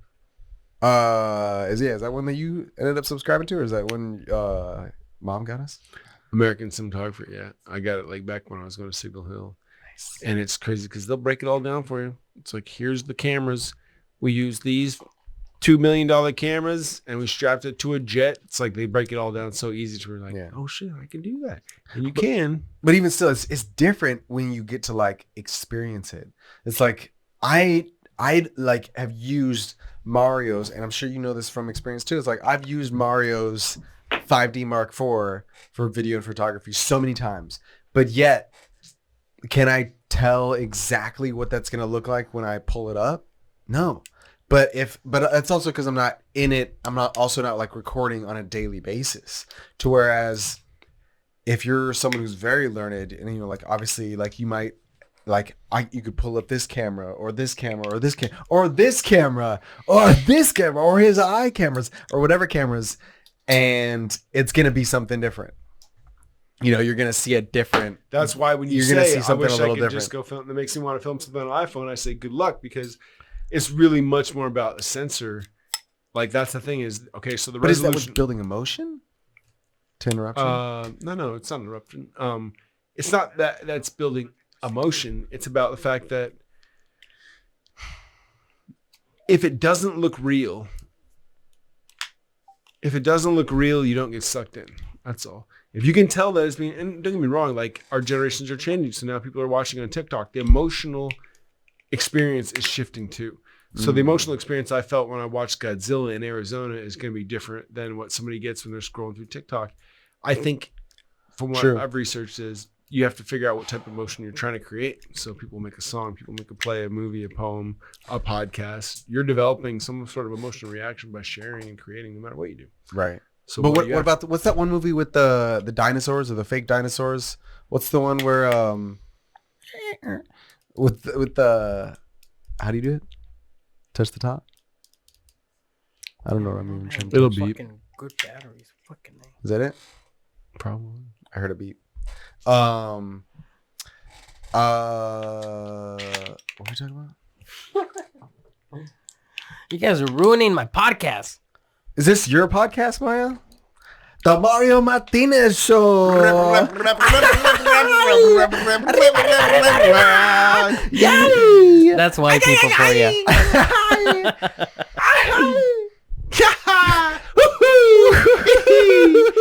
It's a me, Mario. You know what's funny? Dude, did you guys see that? The SNL? With the guy? You gotta look it up right now. You gotta see it. Look it up right now. The guy, Pedro Pascal, does the Mario Kart thing. Oh yeah. Oh the Yeah, oh it's yeah, that. yeah. Oh, the It's guy like, from "It's a Wonder me, Woman. Yeah. Mario. Where's Mario Kart? Yeah. Yeah, that was So funny. fun. That was good. Wow sensation. What were you talking about though? What was the things? What was Surfing. the words we were just saying? You're talking about 0 point energy. What was SNL movie. Bob Roberts. The fuck is that? 1995. Oh, I was Gruber. supposed to type in Mario movie. Anyways. Mario Kart SNL. Pedro Pascal. Surfing is life. It's really more about understanding that there is a substrate that will react no matter what you do the same way. We're in the 6th epoch right now. I looked it up online. There's 3 like in terms of the generation of organisms, the slow creation of organisms over millions of years. So like 3 of the extinctions, the global mass extinctions, have been caused by volcanism. So the volcanoes exploded and covered the whole world with ash, so it blotted out the sun. And everything living died under the water and on top. And then millions of years go by, and then microbes form again in the ocean. It's just wild to think about. So that's happened 3 times. So really think, okay, we're going to pollute the environment enough to destroy the earth. It's much more likely that if the Earth doesn't want us around anymore, it'll just start shooting out volcanoes because we'd all die immediately without no sun. A couple weeks without sun, we'd be like, it'd be this gray cloud. It'd be like, oh. What do you think of the Earth?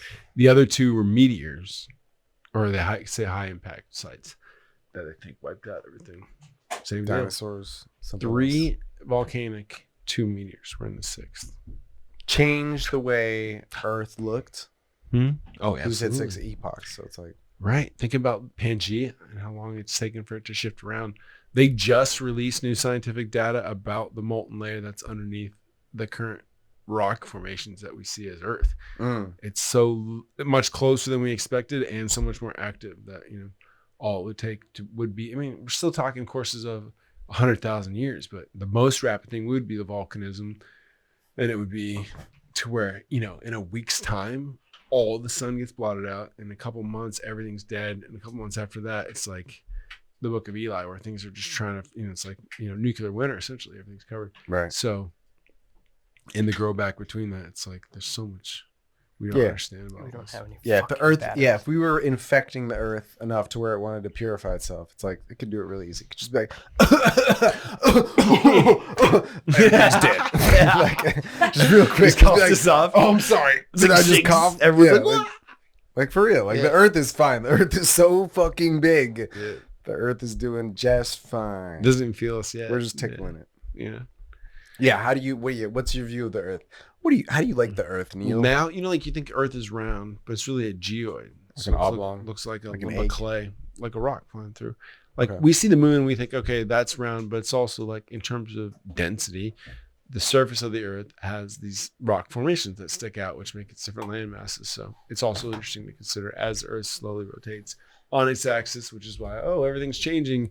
Birds are, flying to their deaths and animals are washing up on land. It's because they all use magnetic echolocation or, some version, whatever it's called, to be able to go through their regular patterns in migration and reproduction. So it's really just, it's happened quite a bit, according to some historians, that the Earth's magnet, inside the Earth, there's this iron core and it has a magnetic charge, and over time it will fall on itself because the solar system is planal. So it's this plane, it's this plane that everything's kind of on, this flat plane. And with that model, it's like, all right, the world will flip over eventually. And it's going to happen on a slow enough time scale to where it's just going to look like crazy. As far as like the Earth's crust, you mean? The Earth's crust. Exactly. Yeah. Well, the inside, Because everything's shifting. it's a gyroscope.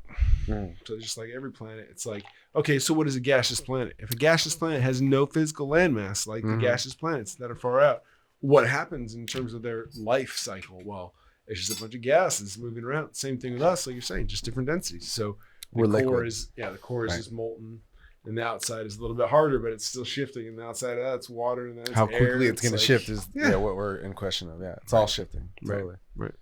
Right. Dude, I thought of a great way to describe what gravity is the other day. And it is essentially this guy fucking I gotta bullshit. This guy. Fucking gravity. I gotta take a piss real quick. Yeah. I'm gonna get the fuck out. I'll be back. I'm gonna go You can just take a shit. I'm gonna cut this out. I'm gonna edit this out. Don't even bother with it. Brought to you by.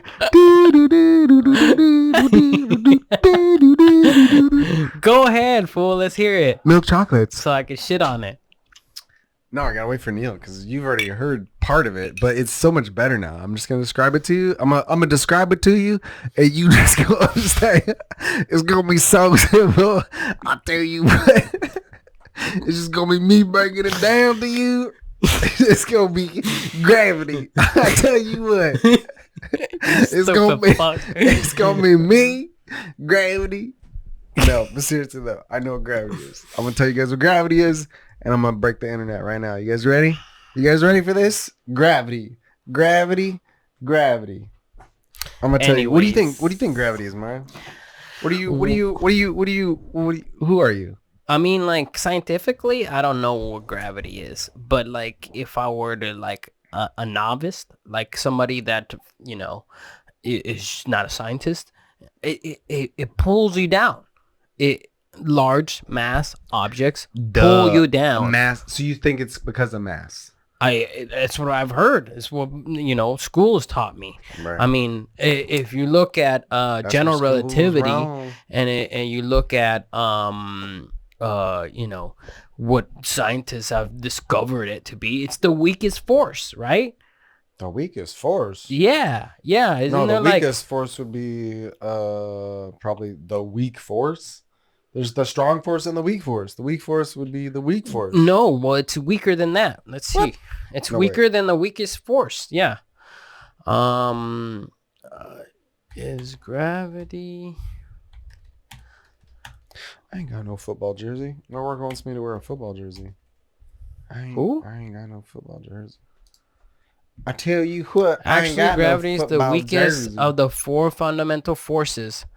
Uttered from the strongest to the weakest, the forces are: 1, strong force, nuclear force. The electromagnetic force is number 2. The third is the weak nuclear force.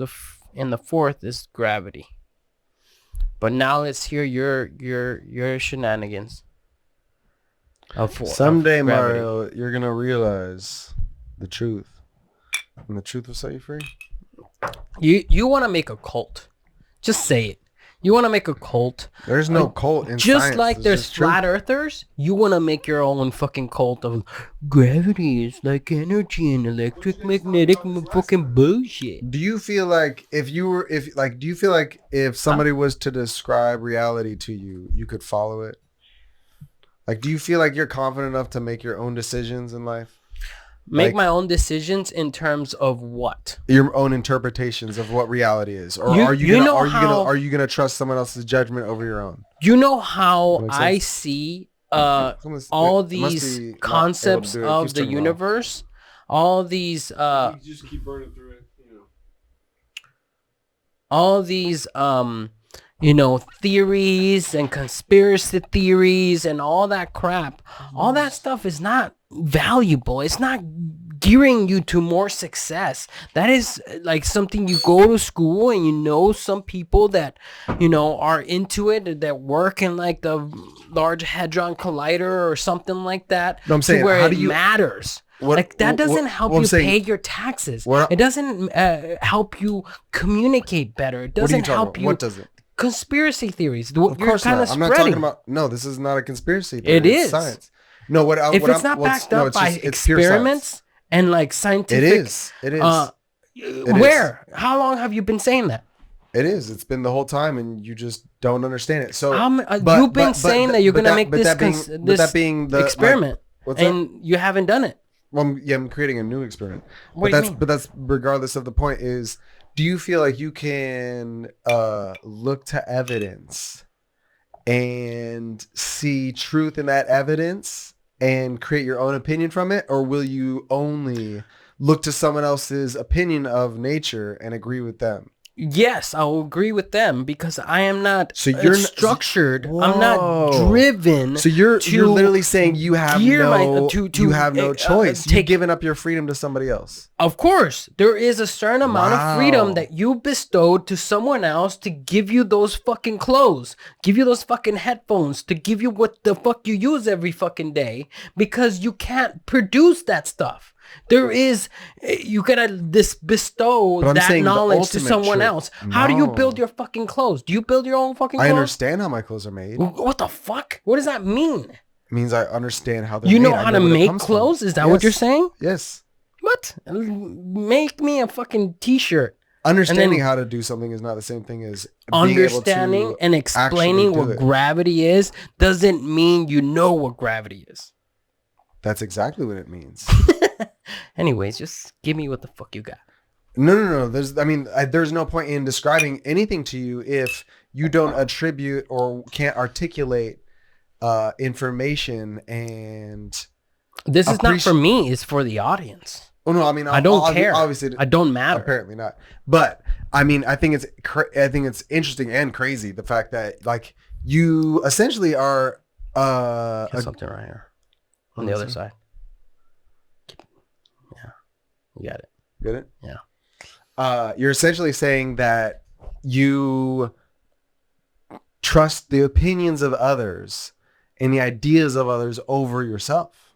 Yeah. Certain matters. That's mind blowing to me. So so that means for me, like, you do there's the no same point thing. Everybody does that. My own opinion of reality has to remain supreme. Otherwise, I'm like a pawn in someone else's system. It's me at the end of the day. You are a pawn in the universe. Truth. You are even less of a pawn in the universe. And see, that's the big difference. Universe. If you, I think, and that's interesting because that's probably a big part of the difference between whether or not someone takes responsibility for their involvement in life or whether or not they see themselves as being an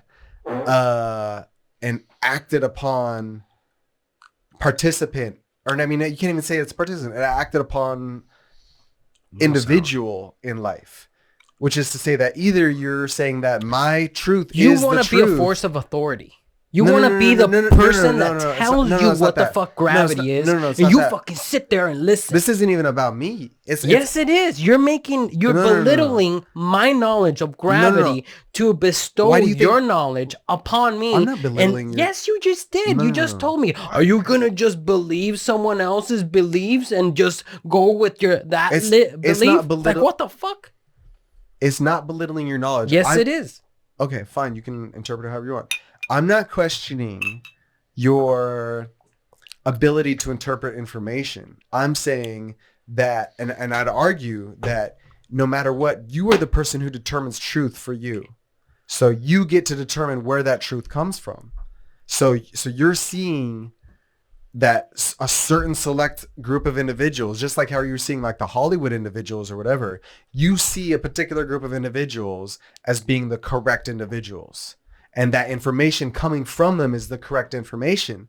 Whereas rather than if you were to look at all of the information and appreciate it all independently and with its own regard, you would be able to interpret that information and decide for yourself whether or not that information is correct. Does that make sense? What does that mean? What are you trying to say? What I'm saying is you're not deciding what is correct.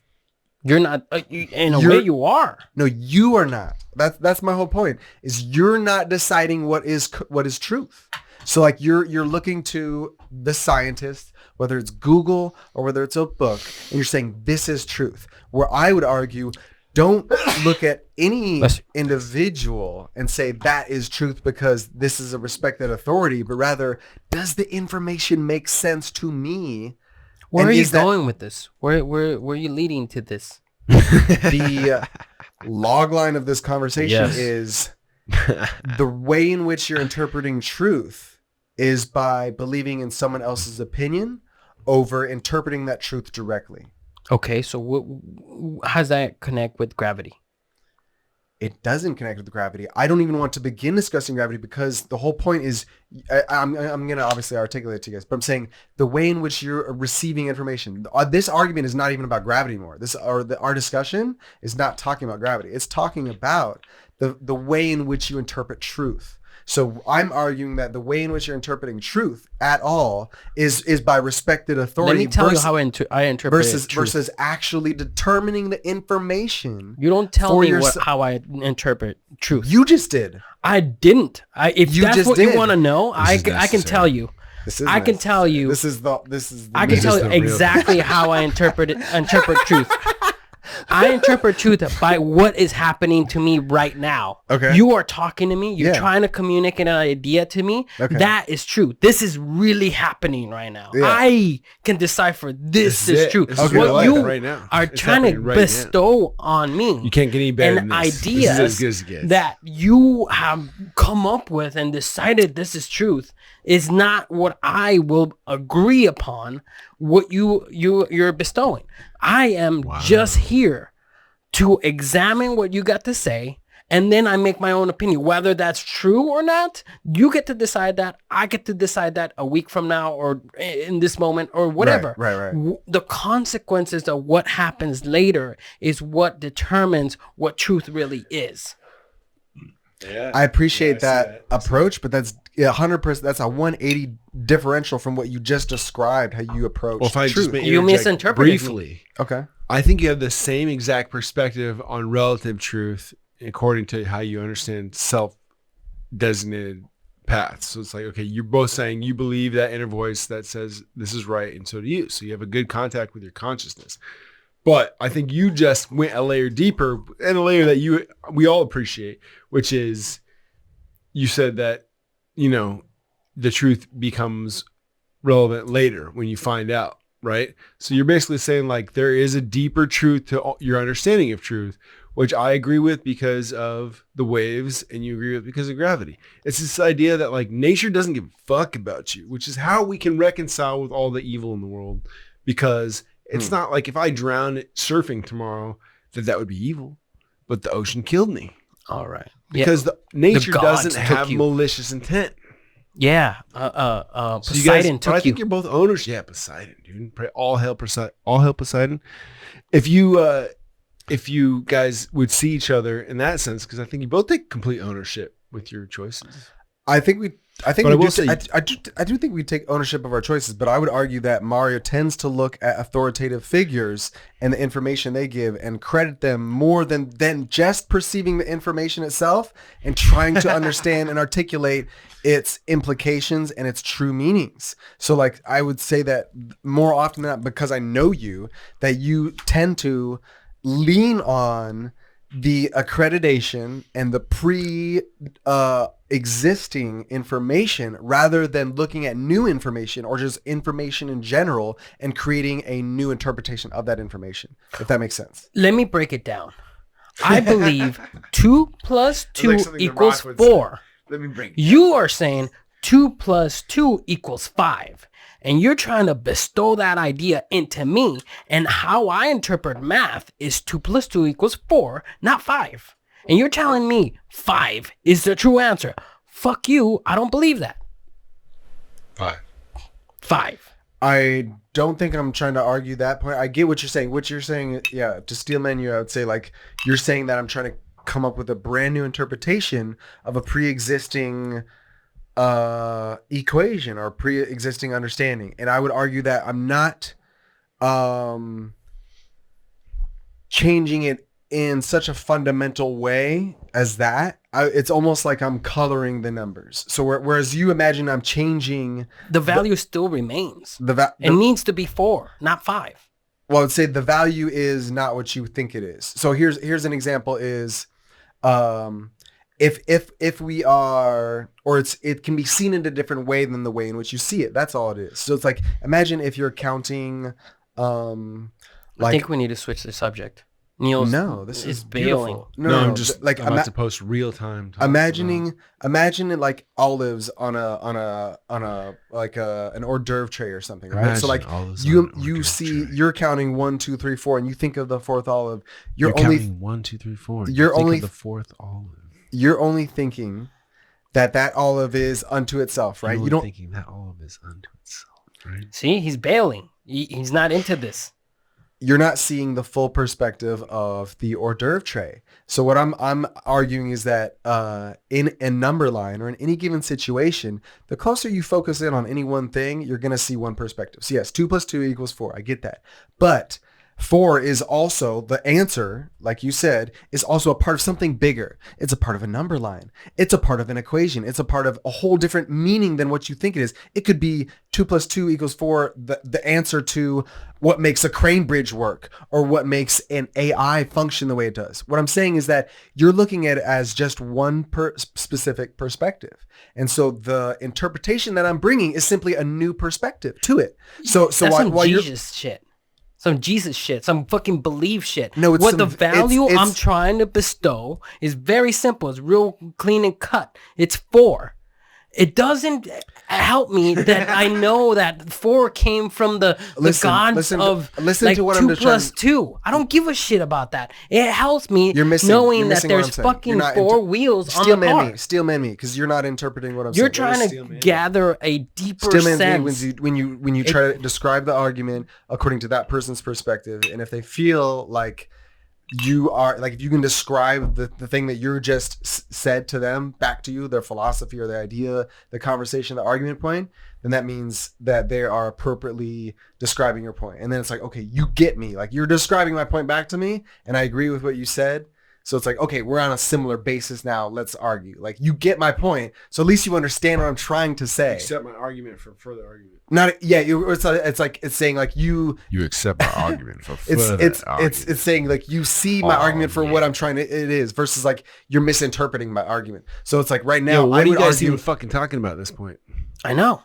For real. Good question. Like, can you lay it out in one sentence, the both of you? I said 2 + 2 = 4. He's Grant, trying to does 2 + 2 = 4? He's trying to decipher some new, deeper meaning of that. Okay, so here's the essence of what I'm trying to say is that you have a predetermined way of viewing the world. 2 + 2 = 4, right? So what I'm arguing is that you can see 2 + 2 and the number 4 in a different way. That's it. So what does that mean? To see 2 + 2 = 4 in a different way.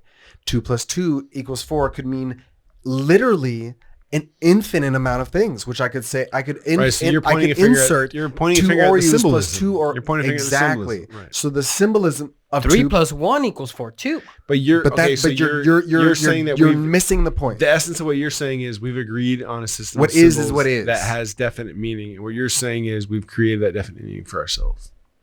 What I'm really trying to argue is that he has a predetermined view of the world, and that world is very defined. And what I'm arguing is that, like, kind of like what I think you were hinting at, is that those definitions can be seen as symbols, and because they can be seen as symbols, they are allowed to change. If we were in an island, and Grant has always been this way. So yeah. Enlighten you, Mario. Yeah. And I know you've heard me say this story, but you've always had, and Kyle and I talked about that today, which is you've always been the most confident in your own conviction. Yeah. Which I've realized the value of now, and it does work to a certain degree.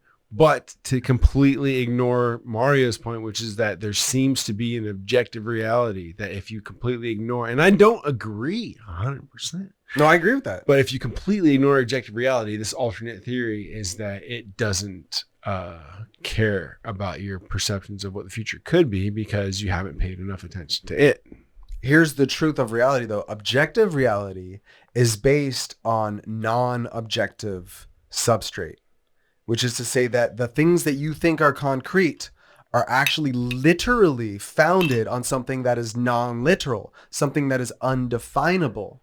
So the closer you get towards truth, which is paradoxical, the less you get away from something that is concrete and definable and measurable. Right. And so that's it's nice to contemplate what is definable and what is concrete, and that is what we're also arguing about. But if you're going to make it your foundation for your argument that we need to start on something concrete or something definable, well, then we can also look at fundamental reality and see that it is not founded on something that is fundamentally measurable or definite. It's actually the indefinite or the infinite or the undefinable that we are actually built up from and are construed from. If we were in an island, this is how I see this. If we were in an island, in a society or in a group of maybe 100 people, let's say, I would be in the group, you and you'd be my dinner. Why does he just not eat the bigger one? I would be in the group of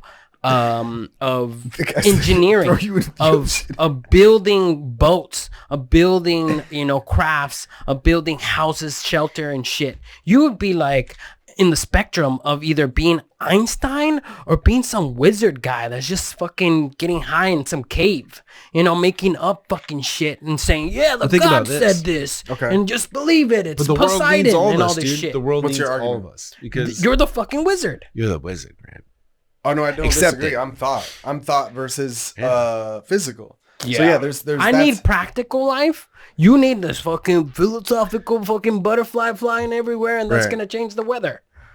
Well, you can't have reality without the physical, but you can't have the future without the thoughtful, which is to say that you're not going to have, what makes things real is people that create things, people that are physical, people that actually can like materialize it. But what what makes makes the future interesting and what makes the future actual is or not actual, but what I guess imaginable is the people who think it up. So I would completely agree with you in that regard, which is, yes, I am more of a thinker than a materializer. I'm very an idea practical. guy. If this Right. Isn't reality also thought? So it's like, Is it a podcast? right, Stab yourself in the face. motherfucker, Mario, don't you agree? let's play kiss me with this knife. Spin the knife, baby. Don't you agree? You get to stabbing, boy. Knife party. What I mean is, if I open your brain up, I'm not gonna see magic. I want to see fucking well, brains, isn't that and the it's gonna fucked be up part of it? splattered It's everywhere. like, okay, so Kyle and I talked about this today too, which is like, he said like multiple times in the call with like the meat sack, like your brain. Right. So like we're all trying to make sense of all this shit, but like all it takes is a few hard hits, like to the brain to completely change your anatomy and make it to where you're a totally different person on any measurable level. So like as we try to figure all this stuff out, it is about a symbol level, and it is about understanding that the symbols are man created, I think. And I see both of your perspectives, but it's also about the stuff I really believe now from listening to Joseph Murphy for a lot of hours, dozens of hours, is like, there's a power of belief, right? So like, that's something that like, okay, I was given as a child because of our Christian upbringing, like to believe in God and to believe in this thing that like balanced everything out to where like, oh, if you wanted this would happen. If you did this would happen, whatever. Okay. So to come to the realization that there really is an equation, let's say, to the objective reality, which is 2 + 2 = 4. We've created symbols to interpret that objective reality in predictable ways, but that doesn't mean that 2 + 2 would equal 4 in every dimension, because that's the whole point of Rick and Morty and all this shit. Is like, as long as you change the definition of what you're talking about, you change the expected outcome. But we are, at the very least, always agreeing that there's a logical pattern. So like, the interesting thing about the physical reality is it's a logical pattern, just like thought is, just like all these things. And Joseph Murphy's argument is the more that you focus on exactly what you want, it comes to pass. And it's wild because like sometimes you don't know what you want until you experience it, which is why it's important to broaden your experience. But at the same time, even that is limited. So it's always important to have a little bit of part of your mind to just wander. Like after I, did different fasting things and different regimens, it's like, okay, I wanted to get to the bottom of what was the purpose of intentionally not having plans for the day. And I learned that it was because if you don't let your mind wander, you'll never find anywhere unexpected. If you're always saying, this is my pattern, I'm going to do X, Y, Z, not that you're a psychopath or OCD, but it's like, you're predictable, you're picking that same repeated pattern every day, and the same outcome should come as a result, which is why it's so important to track what you're doing and to push beyond your limits, because the slight changes that you make to a complex system make it that much more efficient, which allows you to go that much further. It's like I bet you neither of you would recognize Jerry Bruckheimer in person, right? Have you seen what that dude looks like? Well, he made all the fucking coolest movies when we were growing up. So just crazy. I mean, he's like an older dude now, but James Cameron too. I think a big thing why we got into film, and it's the ability to tell stories. If you can tell me a really good story about your theories and frame it as if I was like a 12-year-old, and break it down to very simple terms, I think I could follow you much easier. Versus try? You let me trying try. to tell me these fucking obscure words, Right. substrate and fucking blah blah Like, blah. all right, let me try to describe it from like symbolism, a symbolistic point of view. And let me see in probably like 30 seconds. Let me see if I can describe it. So like the idea, and I wonder, and I want to get your interpretation of it. I wonder if Neal can follow. I'm sure Neal will be able to follow it. I wonder. Neal can follow us down this esoteric path. No, I think no. It's just too complicated for his simple mind. Neal, try to follow. No. I would argue that Neal will be able to follow it easier than you. But wow. I want to see what your interpretation of it is, Mario. So like quickly, let me get your idea of it. Let me think. Let me see. All right, you ready? It's JB. All right. You want it? Do you want it, Mario? You ready? Are you receptive? Are you ready? I just got another drink, so you got like 5 minutes. Okay. All right. So imagine like the universe is essentially black. That's So- some racist shit right there. No. Just think this is symbolism, right? So just imagine all blackness, right? All blackness, and the universe. That universe is a indifferential, non-charged field of potential. Too many words. I don't understand what those mean. Indifferential means that it's there's nothing different in it. It's all singular. It's all unified. There's nothing moving, because to be differential. That's means- what I thought black was. Okay. So that's perfect then. So I'm just further describing blackness to you. Yeah, So I this don't need this that. is essentially an undefined field. This is how the universe began. All right. So let me just finish my thought and then you talk. Okay. So imagine the universe begins as a unified, undefined blackness, right? And how it begins the process of creation, because this thing that I'm describing is what we are, and literally the earth and the universe that we are now. So it begins as all blackness. It's this, there is no boundary to it. It's infinite, it's undefinable, it's unknowable. There is no charge to it, right? And what happens is it begins to replicate. And so as it replicates, this first replication is the beginning of a field. It's the beginning of a charge. And so that first replication is what's called the whole spirit, or it's the whole field, and what's defined in religion as the Holy Spirit. It's just the blackness turning white. And there is no charge to it yet. Or I'm sorry, there is a charge to it, but it is a unified charge. There is no differential to it yet. It's the blackness becoming just pure white. And now what happens after that is that field begins to vibrate. That is our universe. That pure charged field, which is the unified, non-differential charge, begins to contract. And those contractions are what we see as electromagnetic waves. Reframe That it. and the way in which the universe. What's that? What? Reframe it to That's- an actual story. This is not a story. This is just telling me what it is. I still like telling Tell your me opinion, a man. character that I care about. Tell me its tribulations that it went through, and how it came to succeed at the end. Okay. There once was a boy named Mario. Can I tell you how far I got? who in Plato's began Cave in so far? pure blackness. Let's hear his. I think we heard enough of your ideas. Okay, so I'll I give think you. we put it up on your fucking ideas. I'll go through Your it. ideas. All right, that's enough out of you, kid. Yeah, seriously, Let's you hear fucking this guy crazy now. I'm gonna What do try- you got? Yeah. What do you Let- got, kid? Number 2 now. You know what? Like, I need some good ideas. I like about surfing. I need some good ideas. We're done with you. We got enough of you now. We're done. Shut the fuck up. Turn his mic off. kind of. We'll do a lot. You know, what I like about surfing is after you surf for a minute, I need some when good you Don't do close it in your- the mic. close your eyes. You goofball. When you close your eyes, you That's see the funny. waves. There's so much light coming at you all the time. You're like staring at the ocean, waiting for the right waves. So like after I've surfed all day, I always see like I close my eyes and I can just see it coming. It's crazy. Waves. Anyways, Plato's Cave starts out like this. I like that voice. There's Keep using that voice. I like that. yeah. There's a kid running through a small He's gonna tell us Rock every area. play, bro. It's rock about to be area. 90 There's a kid minutes. running through an area, and you see this kid carrying a small lantern. He's running through this little small rock area. He runs in, and there's this other guy telling a story to a group of kids sitting around him, and he's like, "Oh shit!" And he sets the lantern down, and he's like watching this guy, and the guy's like, "Okay, so," and he's telling the story using shadow puppets on the wall, and he's like, "There's this landscape with a good king." And one day there comes a day where there's no more sheep left to feed the dragon. So they decide, okay, we're going to have to feed somebody from the village to the dragon to keep it from attacking the city. So the wizard draws a lottery, and it just happens to be the daughter of the king, the beautiful daughter of the king. So she has to get fed to the dragon.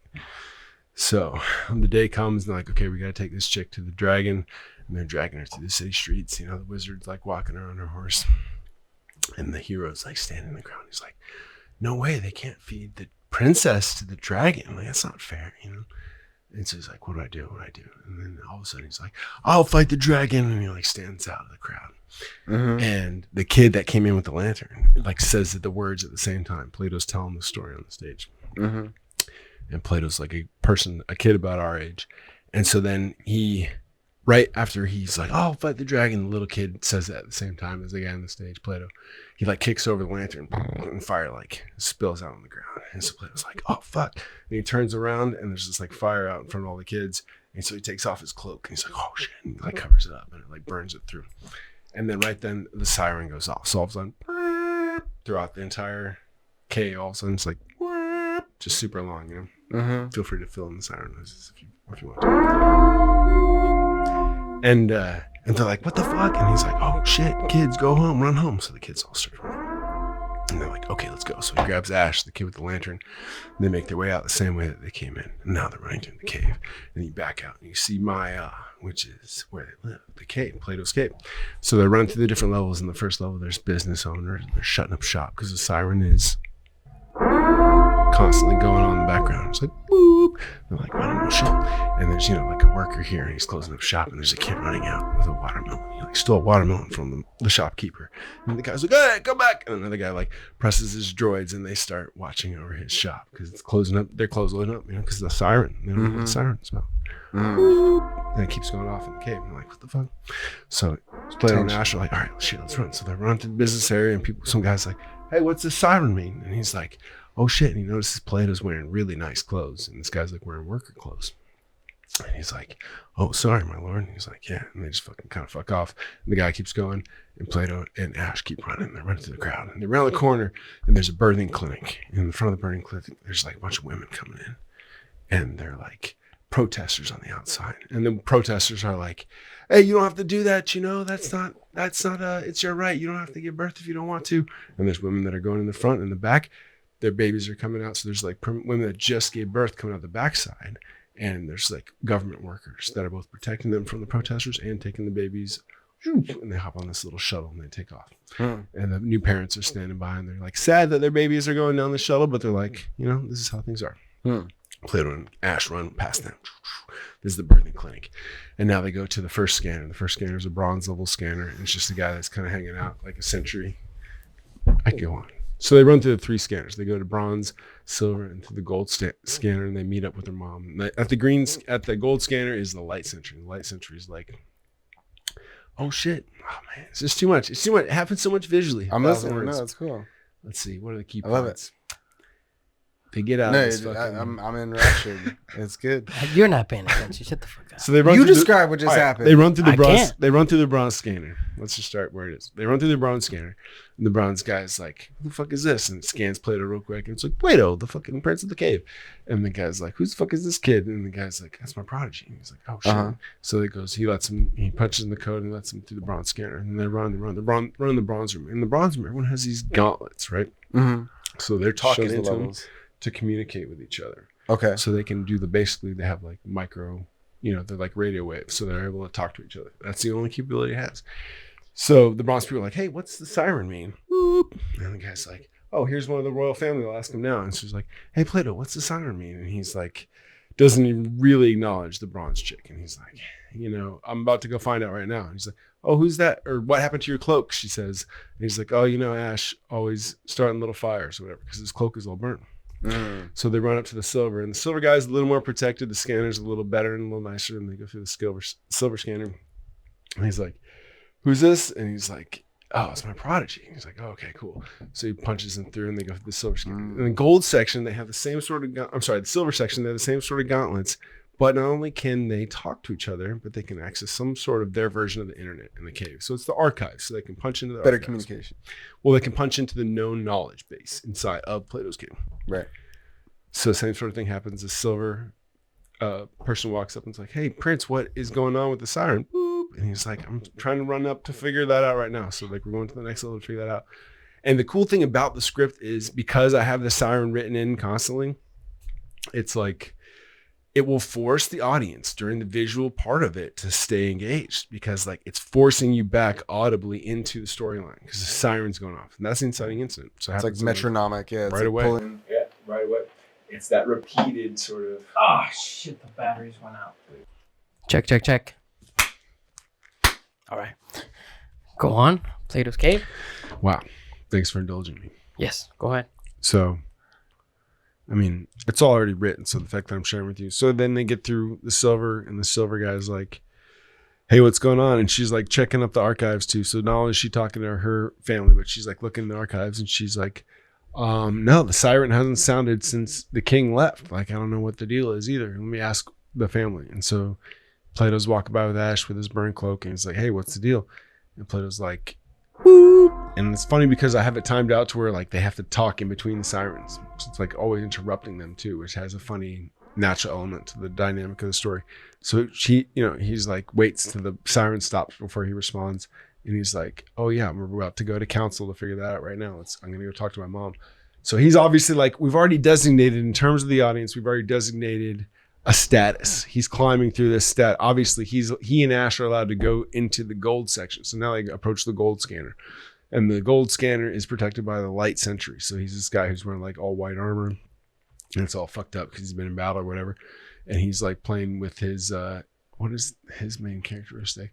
He's defending the gold gate. So he's just standing guard from the gold gate. So as they approach, and so I created a couple motifs throughout the thing from the beginning, which is there's going to be these 4 books because there's 4 movies to this 4-part series, right? And it's in Plato's cave. He's the librarian, which is like who I believe it's Lao Tzu was, which is the guy that wrote the I Ching. So it's like this character who had learned everything that the society was able to teach him, and then was like, oh, okay, so I guess I'm going to go into the woods and like figure out what nature has to teach me.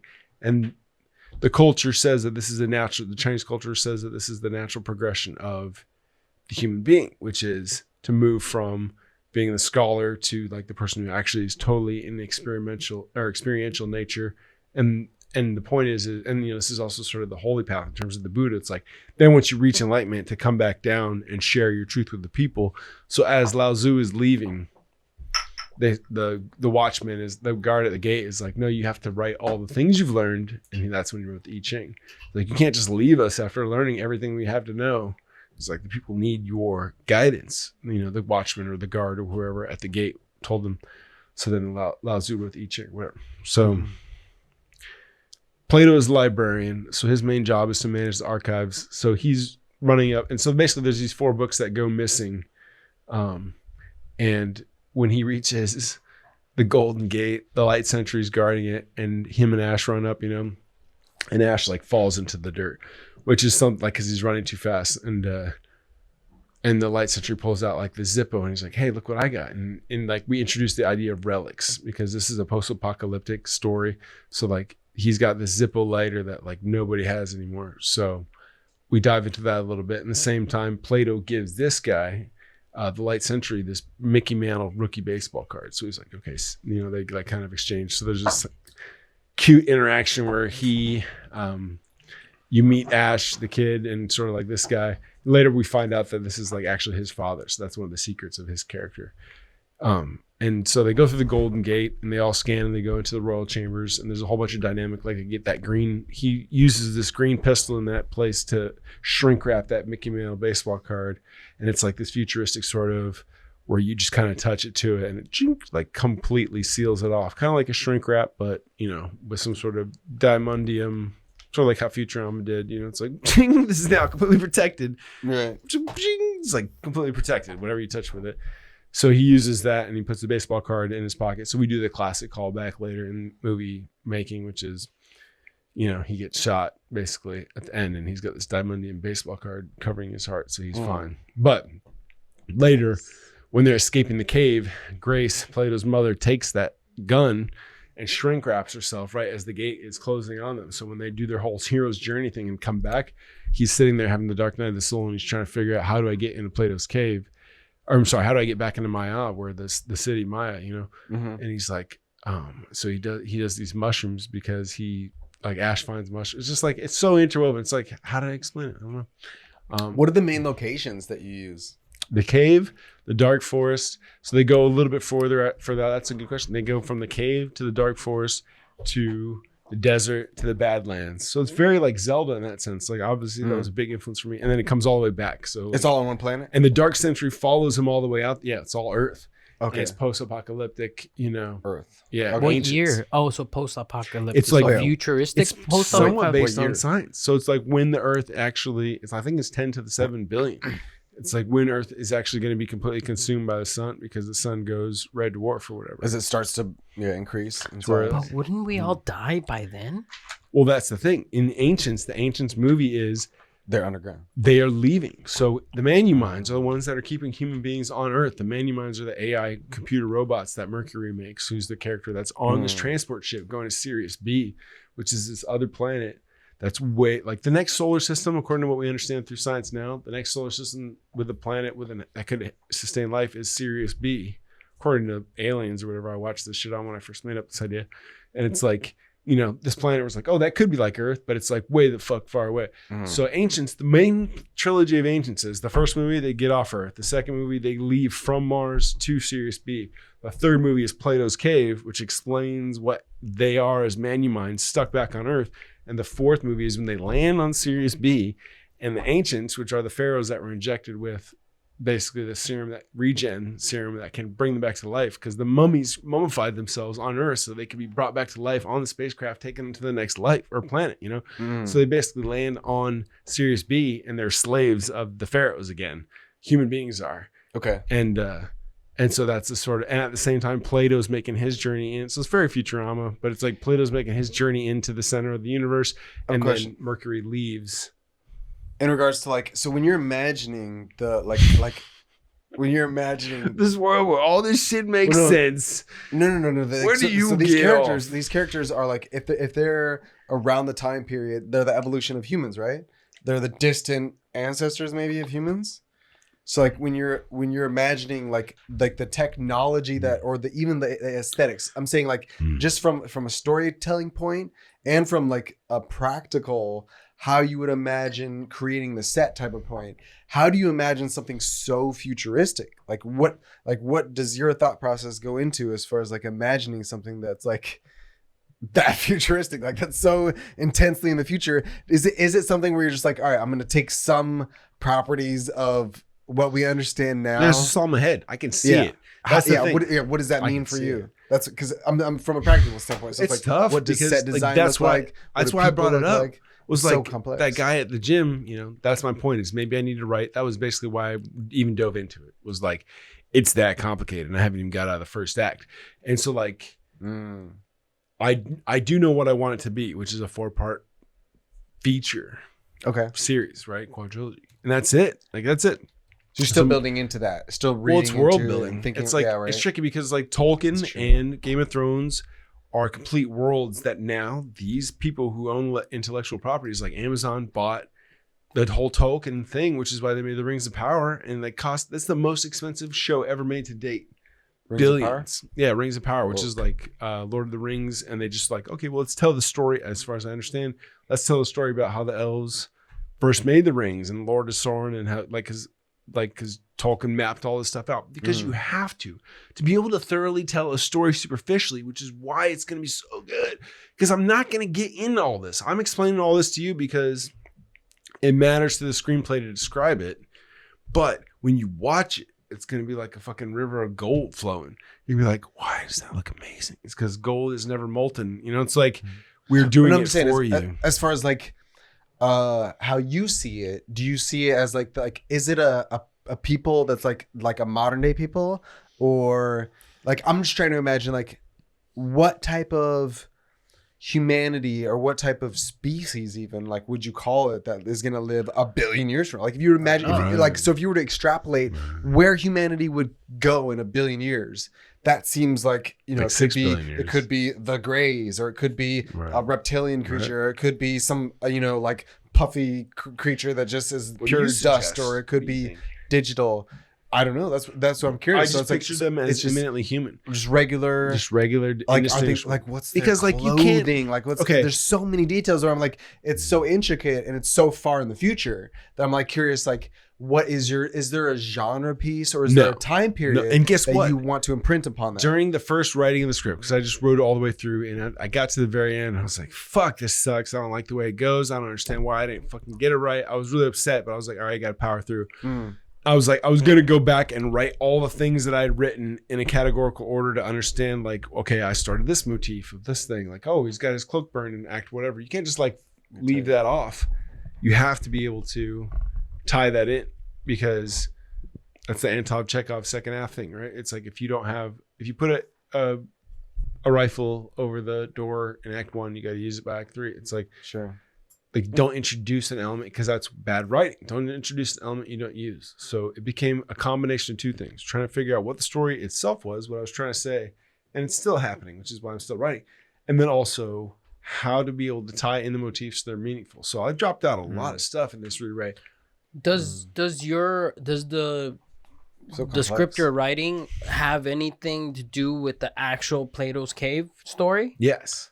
Because he goes out. Okay, so the basic story idea, because I appreciate. Can we explain that's the a good Plato, callback? Yeah, I like that. Yeah, because Plato's I need to be Cave able to first, understand. and then What does connect Plato's it to? Cave mean to you? Like when you first read it, or Well, like this- how's it for evolved the you? audience? Because Yeah. most What the audience story don't What's the know. what's the original story? is, yeah. And how has it evolved for you? Because that's a great idea. Yeah, like that's because I something don't see where the connect. That's fair. That's all fair. No, So but- Plato's yeah, Cave. I like All that right. So the idea. basic concept is there's this prince of an underground society who one day No, the original. Yeah, story. yeah. Let's tell the original you story asking? of He's asking Plato's the original Cave. story.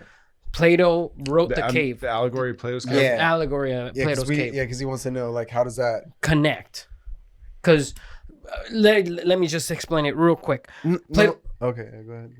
Well, I'm saying it's his movie, so it's like I'm interested to see. how I understand Plato's Cave. Let me Okay. just explain you say how it. I understand Plato's Okay, Cave. okay.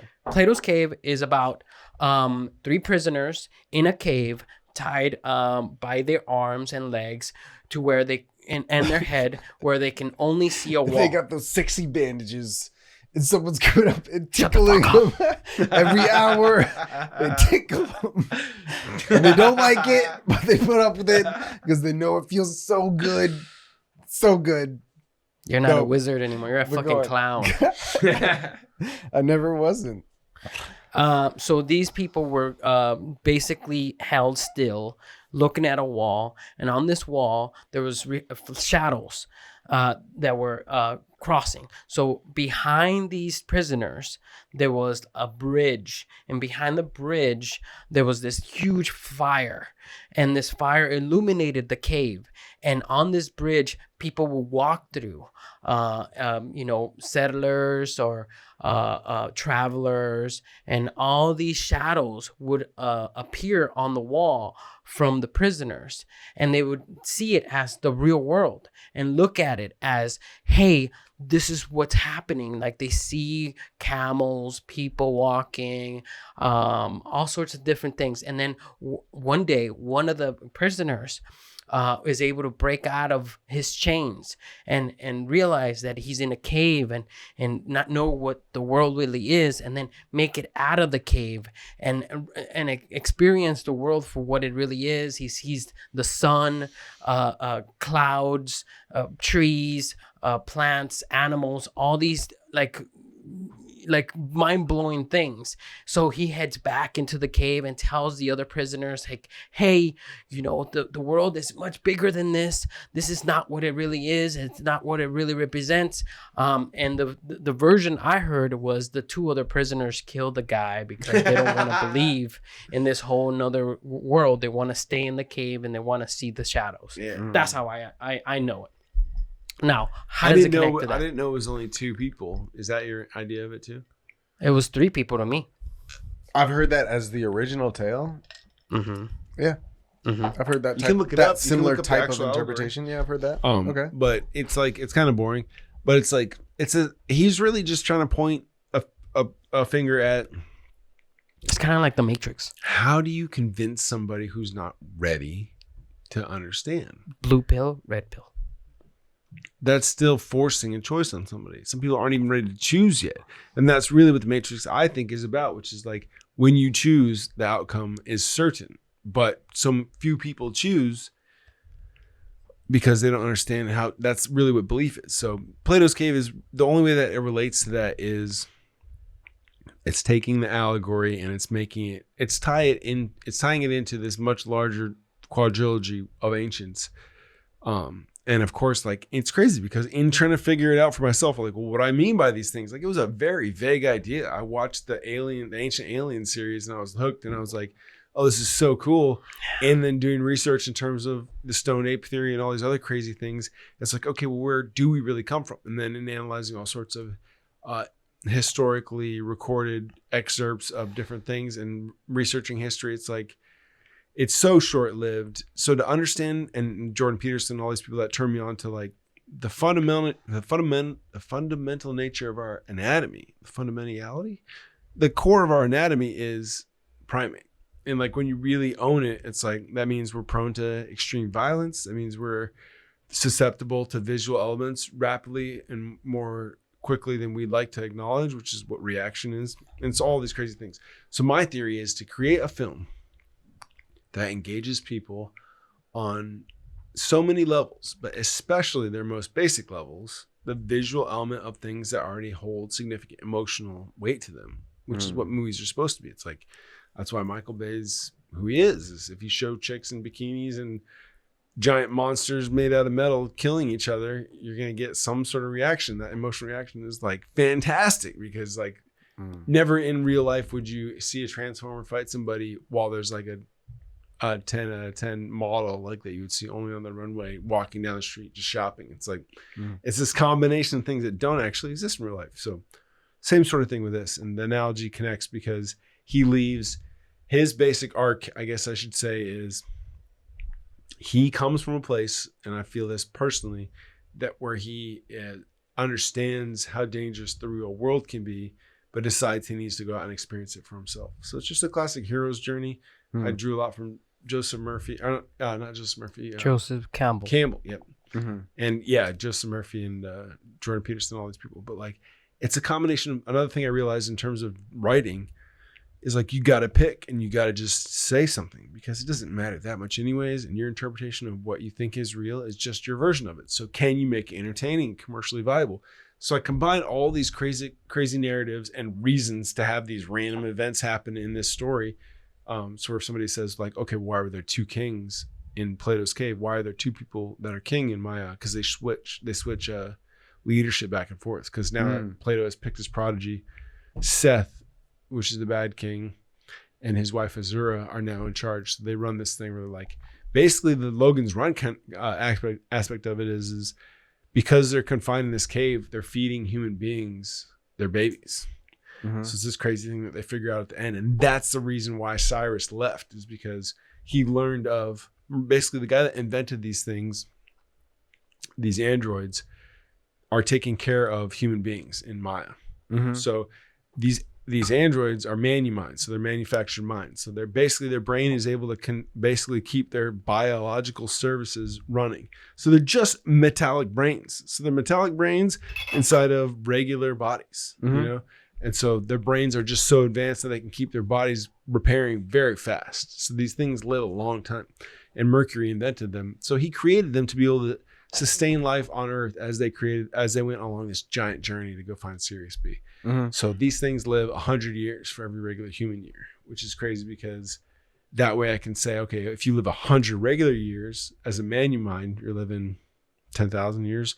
So it's like long enough period of time to where human beings have almost no relevancy. So they're feeding, essentially it goes so long that they're trying to, they're still on Earth, and Mercury left a long time ago, and they're trying to sustain life long enough underground on Earth to where they've forgotten why they're even there. Right. And these manuminds are running, and so their motto is, you know not what you are. And I believe that's an apt analogy for the human consciousness, because we don't even understand like all the different parts of our body made themselves. We're just sitting here experiencing it and being like, oh, I'd like bigger whatever, or longer legs, or curlier hair. It's like, this is genetic code that was created by something much more intelligent. If you want to use symbolism and all these crazy things, it's like, so I'm just trying to tell a story that speaks to people in terms of entertainment, and also like reminds people like, you really don't know what you are. So these things end up being these AI manuminds that are sitting there to preserve human beings, and they end up feeding themselves to people, which is why the good king Cyrus left. So he goes all the way out to live in the Badlands. He tripped the siren that everybody's tripping out about. So once I figure out about that, and there's this power struggle in the cave, Plato leaves because now they're no longer the dominant half of the family. And I took that model from the Spartan law because there was always two kings, one to manage war and one to manage the home life or whatever. So I thought that was kind of cool. It's like listening to the Hellenistic period of Greek. It's fascinating. It's like where we came from in terms. So when he leaves the cave, that's when the other king becomes, or the other person in charge becomes dominant. Pretty close to like, or when he starts like his wife, the good queen, is queen for a long time, and then Plato finally picks his prodigy, which is Ash. So right when we start the story, so Plato is the king. Plato's a prince. Oh, okay. So right when we start the story, Plato is like, this is my prodigy. So as he's going through the different gates, who's the king then that leaves, or who's the Cyrus? The good king is Cyrus, which comes from the Egyptian myth of Osiris that I took from Jordan Peterson. Which how does he step down, or how does Osiris he release? and Seth don't understand each other, and the original myth of ancient Egypt is Osiris, had to come back, and I believe it is who's the hawk guy. Anyways, he comes back and he has to deal with. Basically, he gets cut up into a lot of pieces. But Plato it's just stealing a bunch of mythological concepts. So, how does he relinquish, or how does he release Osiris? Right? How does he release his? So Plato kingship? goes out to. So they basically, because Plato picked a prodigy, Ash. Yeah, everything gets switched. So now rule gets switched over to Seth and Azur, which are the negative side of. Why does that affect the kingship? Because that is the symbol that, according to law, that is the symbol that transfers it. Because by the time it takes for a person to select their prodigy, which is also hearkening to the era, son chooses a different apprentice. Yeah, it changes the kingship control. It's the symbol of the end of the cycle. Okay, so the way that they do, because it's also set up in terms of time. Okay. So, he's this certain age and he picks this like 10-year-old guy to like, okay, here's how the library works. So they're training each other on how to do the archives. But for whatever reason, when the archive master picks a prodigy, that's the changing of the cycle. And it's relative. And that's the whole point. It's like in the intro scenes, the sentries and guardsmen are arguing among themselves over like, it's not technically the end of the cycle. And the guy's like, just do it. It's okay. It's not a big deal. Because like, it's part of like, how does it hit for the audience? Because I'm curious. Like, so it's like, the changing of like, so like, because I'm trying to understand that, like you're saying that the cave, right? This is the cave, or the whole society is dominated by two oligarchs, or two, like, essentially people who are kings. And so one is releasing his control because his son chooses a different pupil, or how does that work? How does you're saying that Plato leaves the cave, and by him leaving the cave with Ash, or no, Cyrus. So you have on the positive side of royalty, you have Cyrus and Grace. Those are the positive, and they represent the positive male and female archetype, according to Jordan Peterson, which is the positive male archetype is the one that explores. The female positive archetype is the one that nurtures. Okay. To the right amounts. But I also have them going to the wrong amounts, which is Horus. Horus is Plato. So the whole point of the analogy is, if you push the positive and negative male and female archetypes to their extreme, they become detrimental. Sure. So the balance is understanding what's good and what's bad about the natural and unnatural tendencies of both sides, of both sexes. Right. And so it really, I think, will be topical. And the reason I chose the whole birthing clinic thing, which tied into Logan's Run, is because it's also topical to consider what's going on with the pregnancy laws right now and abortion laws and everything. There's a lot that's going on right now in the news in terms of Roe v. Wade and how women are feeling about like, okay, you can just take our babies. And so I'm just still trying to understand the general through line of like the cave is run by who? By kings? Royalty. These kings, right? Yeah. And the kings, one's Osiris and one is what, a bad king or a bad queen? Seth. And so Seth and Azur are the negative side, the male and female archetypes. So Cyrus is the guy that explores and goes out into the wilderness and explores almost to the point where he hasn't come back. The reason he did was because he found out that Mercury's law, which is the guy that created these man-minds, these AI, are to feed, eventually, if you run out of food, to feed human beings to themselves, to keep them alive long enough to maintain the genetic structure to be able to do their final mission, which is the promised land. Just what I've missed is because I'm curious, because I'm actually interested, is like, how does the audience see Osiris and Seth, right? Is the negative supposedly? I'm just calling them Cyrus archetypes and Seth. Yeah. Okay, so how do Osiris and Seth? Cyrus? No, Osiris. My bad. Cyrus. How does the audience see Seth? No. Osiris? No, Cyrus. How does the audience see Cyrus and Seth? Cyrus. How does the audience see Cyrus and Seth?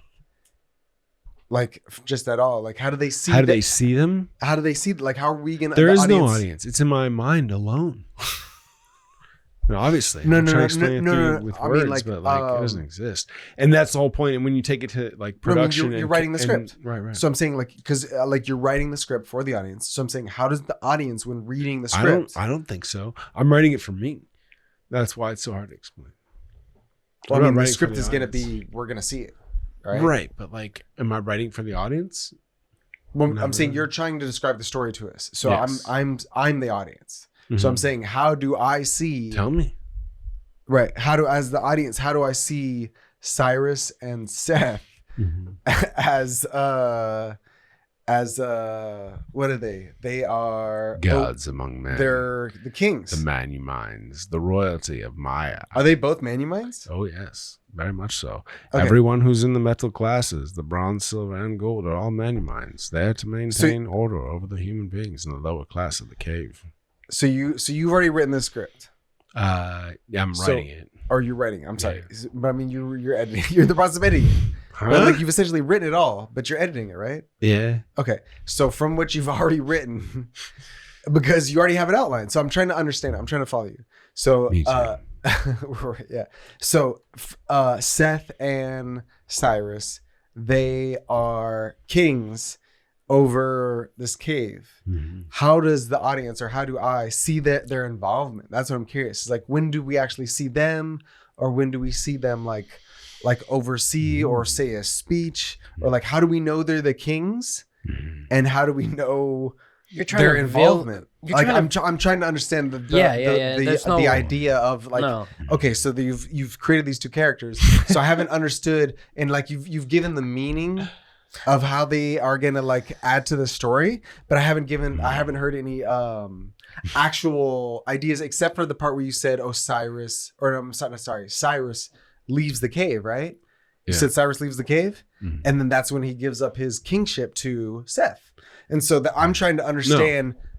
Okay, no, that's what I heard from some extent. I thought you said Cyrus leaves the cave, or I'm sorry, no, not Cyrus. Hold on,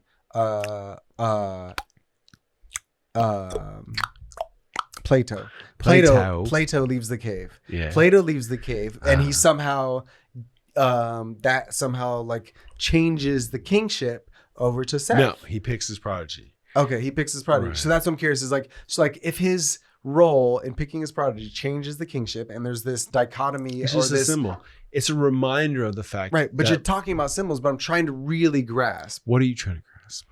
Is what's the thing that the audience is going to see that shows that the audience is going to see this, dude.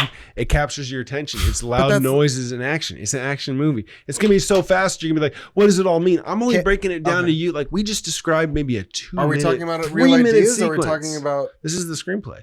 This is like a 3 minute sequence, but I just shown you so much backstory to remind you that like I put so much thought into this that not only is it going to be flashy and hold your attention, but it's going to have such deep meaning that it's going to translate the knowledge of human beings to other human beings on a visceral level. And they're going to feel it and they're going to be like, what did that mean? Because I'm a changed person. And that's the only way you can recapture the human imagination. But from my perspective, I'm trying to understand your walkthrough. But right now your walkthrough is taking me on an adventure of emotional journey where I'm trying to understand the physical journey of it. Like, so like you're describing the emotional journey that we're going to go on because of like the hero's journey and all that. So like, I understand how the audience is going to be carried emotionally, but I'm curious because I want to, like, obviously we're gonna have to wait for the picture. We're gonna have to wait for the actual, cinematography. But are you willing to describe some of the actual scenes? And this is that's what I did. I've been describing hero's journey. We can break it down all into the hero's journey. But that's the esoterics again. I'm not talking about the esoterics. I was literally describing the screenplay to you verbatim as much as. I was curious specifically about Seth and Cyrus. Okay, so I can continue. So that's what I was curious. So Plato runs through the gold scanner. And they go, but like, we're back. Well, you have to determine the meaning. I don't think you're understanding my question. I don't. Like my question is, you brought up these characters. Where do these characters come into play? What do you mean? Cyrus and Seth? When do we see these characters? So when do we see their that implications? is a little further. So what happens is the first time you see That's it. Cyrus is way out past the end of the second act. So Plato's already gone through the dark forest. So I guess the best thing I can do. So we don't even know who these kings are. Like you don't Right. ever bring up anything that is relatable to these kings until later. Like you don't want to. From what I've learned about making good movies is you don't want to make the exposition something that the characters are explaining to each other. Okay. And you don't want to have like a scene where you're like explain like. Some of the best movies are the ones that you're like trying to figure out the whole time. It's just like, well, what does this guy even do? So that's like, all I'm asking. Right. Yeah, that's I'm Right. curious. So it's like, very so much how do we like that. know Cyrus is Cyrus and what his involvement is? And how the do we only know Seth reason you is know Seth is and because what they his talk involvement about is? him. So Okay, they say okay, like, okay, all right, so okay. one of the characters. So it's hidden in the dialogue. Yeah. That's so all one I of the wanted to know. characters is like, hey, Okay, son of that makes sense. Cyrus, whatever. So like you hear these. Yeah, it's very. That's what I was subtly- curious. Yeah. Okay. Let's- Because that's what I was trying to get at. I was like, understand. who is Cyrus? Right. Who How do is you Seth? know in the And how, storyline like, that what everyone scene knows or this what person? like what Right, so, visual are we gonna get? and that that's really describes hard these to guys? explain in terms of telling how the story flows, Right. because I don't remember It's in the verbatim scenes. what they said. Exactly. But yeah, it is the characters Sure. mentioning things. So like one of the It's in the scenes. subtleties. Now that you say it, one of the scenes is when he hits the silver. He gets into the silver cavern, and the matriarch's like, "Hey, son of Cyrus, what's the siren mean?" She knows him a little better, so I try to illustrate like, okay. Start Everybody hinting towards naturally gives a certain amount of attention and importance to the people that we value. So like as he transports from the main people class to bronze to silver to back to gold to all his people, he like gives everybody a certain different level of respect, because I wanted to show how this guy learns. He masters his own world because he's the prince. So she comes up to him and she says, "Son of Cyrus, what does the siren mean?" And he like looks up angrily. So how do you write that? Right. So another crazy thing I learned about the screenwriting process is like, you can't write, well, it's not as valuable as say, he looks up angrily, because that's screen direction. So you're basically like screenplay writing the direction for the actor. And while you can write that, it's like the actor's going to read that like, I look up angrily, like what does that mean for me? Yeah. Like, he what do you mean? squints his eyes. Whatever. It's like in my thing, I wrote it as he looks up quickly and exhales slowly. So he's like, so it's just like, that's all it is. It's like, it's the natural sort of like he feels anger rising and he intentionally tamps it down because he knows it's not appropriate. And so I think a very subtle. So my whole point of that is, and she mentioned Cyrus. So somebody who's a very attentive audience will be able to pick up all sorts of things in the dialogue and the production design itself to get a huge, deep experience out of it. We'll see. Right. This is Well, my I mean, thing. and there's a difference between talking about something and then seeing it, which is like, that's what I was getting at, is like, so it's take the Matrix, for example. Like you hear How could you the explain a scene idea, in the Matrix? Yeah. what I'm saying, like you hear the idea of Morpheus. So like throughout the whole first act, like you hear the idea of Morpheus. Everyone's talking about Morpheus. Everyone's talking about it comes up on a screen or he comes up on the tips of everybody's tongue. But then you actually see Morpheus. Right. So there's a scene where you do see Morpheus and we can describe him. So that's all I'm getting at. Is there a scene in that particular regard? I was asking, like, is there a scene where we see Seth or Cyrus, and what is their involvement? What's their motivation, or what's their their influence over the environment? How do they orchestrate the mood of the theme or the movie? Because cinema is visual, and so we're eventually gonna see whatever it is we are actually talking about. It's not gonna be like, unless it's waking life. I'll just take the bass tone. Unless it's waking life and it's all. Let's break down. Let's break down what the hero's journey really is. Let's do it. Like we have it right here. Yeah. And let's not like grill Neal's script up. No, let's go. I love it. together. I love it. Let's together. I can tell you all work these on things because I follow this very closely. Let's together Gift of the break Beast down. journey. Let's together break down. Dude, Hero's the Journey Matrix, is the journey of life. The first movie, The journey of real The life. Matrix, The journey of truth. and how journey it breaks base. down in this cyclical I concept love the right Hero's here. Journey, bro. So the first Did you step ever right read here. Joseph Campbell, Mario? Shut the fuck up. Are you guys Call roommates to or action. The call to action Okay, in the so no, Matrix. that could be Wait, considered call wait, to wait, action wait, in the wait. Matrix. But let's is- back it up. Let's back it up. Hold on. Let's back this. it up even Let's further. back this Let's big back it train up real quick. All right. So you said the first step is what, right? Call to action. All right. So before the first step, what is there? Let's begin with that, because this There is is a man in front of the computer. pause. There's a fundamental appreciation right here, which is to say that what is before the step? What's before movement? There is. No, this is important. What is before there is even a journey? What is there? I'm not gonna get quiz. What the fuck are you saying? There's the hero itself. There's being. There's the always a character. The only way you care about anything is if you have somebody that you can simulate to. But see, this is such an important appreciation. It's a human thing. It's not a universal thing. It is a universal thing. Absolutely. No, it isn't. Yes, it is, because you can't have anything without something itself. So this is a fundamental appreciation, which is to say that reality is built up from being. It's built up from the character. It's built up from the thing itself. And this is my opinion, of course, and my appreciation according to all of physics and all of science and philosophy of my appreciation of philosophy, which is to say that you can't have a journey without something to journey it or something to journey through. Speak. So while you are going on this appreciation and this endeavoring of understanding the hero's journey, which I think is incredibly valuable and I'm excited for, I think it's even more important and as important to understand and appreciate the thing that comes first and foremost, which is the individual Plato's or Cave, the whole. Plato's Cave, 2025. The being, the character, like you said, the thing itself, the hero. Okay. The person, right? Okay, we like, get it. isn't that important? We get it. You're We get it. We got charismatic. it. You Now- are. Being. You are. All right. Now let's break down the matrix. Now go on your journey. It starts Let's- with being. starts with the hero. All Okay, right, now whatever. go. Human being. Okay, so let's The break down hero. the first matrix in this concept of the Well, describe hero's the hero's journey. journey. So Like the homework. Don't you want to person, describe the hero's journey first before you just go into the well, matrix? they can see Let's break down this Shawshank Redemption. this algorithm. Yeah, But let's walk them Okay, through so let's- on yeah, what the concept really Yeah. breaks down in Yeah, walk them through it. terms of the matrix, right? Okay. And because we all share well, it, not everyone's seen the matrix. we but okay. not everybody, but not everybody all seen the understands Matrix. the hero's journey. And if we were to break down the matrix in terms of the hero's journey, is very interesting because Break down the hero's journey in like if- something simpler, like let's- like a fable, like the No, story because of the like Matrix hero's is journey the- in like a pizza. we can like Tell me when what it's- ingredients the like hero the wants rabbit, on the his rabbit journey. that chases the rabbit and the hare. Like it should break there's a down lot of to any fable. symbolism. There's a lot of symbolism in Here's the the problem matrix with having and three minds history. sit around and talk about something. It doesn't matter. If you don't pick something, it will continue to just overlap each other. Yeah. So it's- what are we it's talking fine. Overlap. It's just It's- what it's debate gross. is all about. You think so? We're talking. Yeah. I think a debate is coming against one concept. Well, Coming ideas against one is, concept. is What's the theme? what Do you ever pick themes on your show?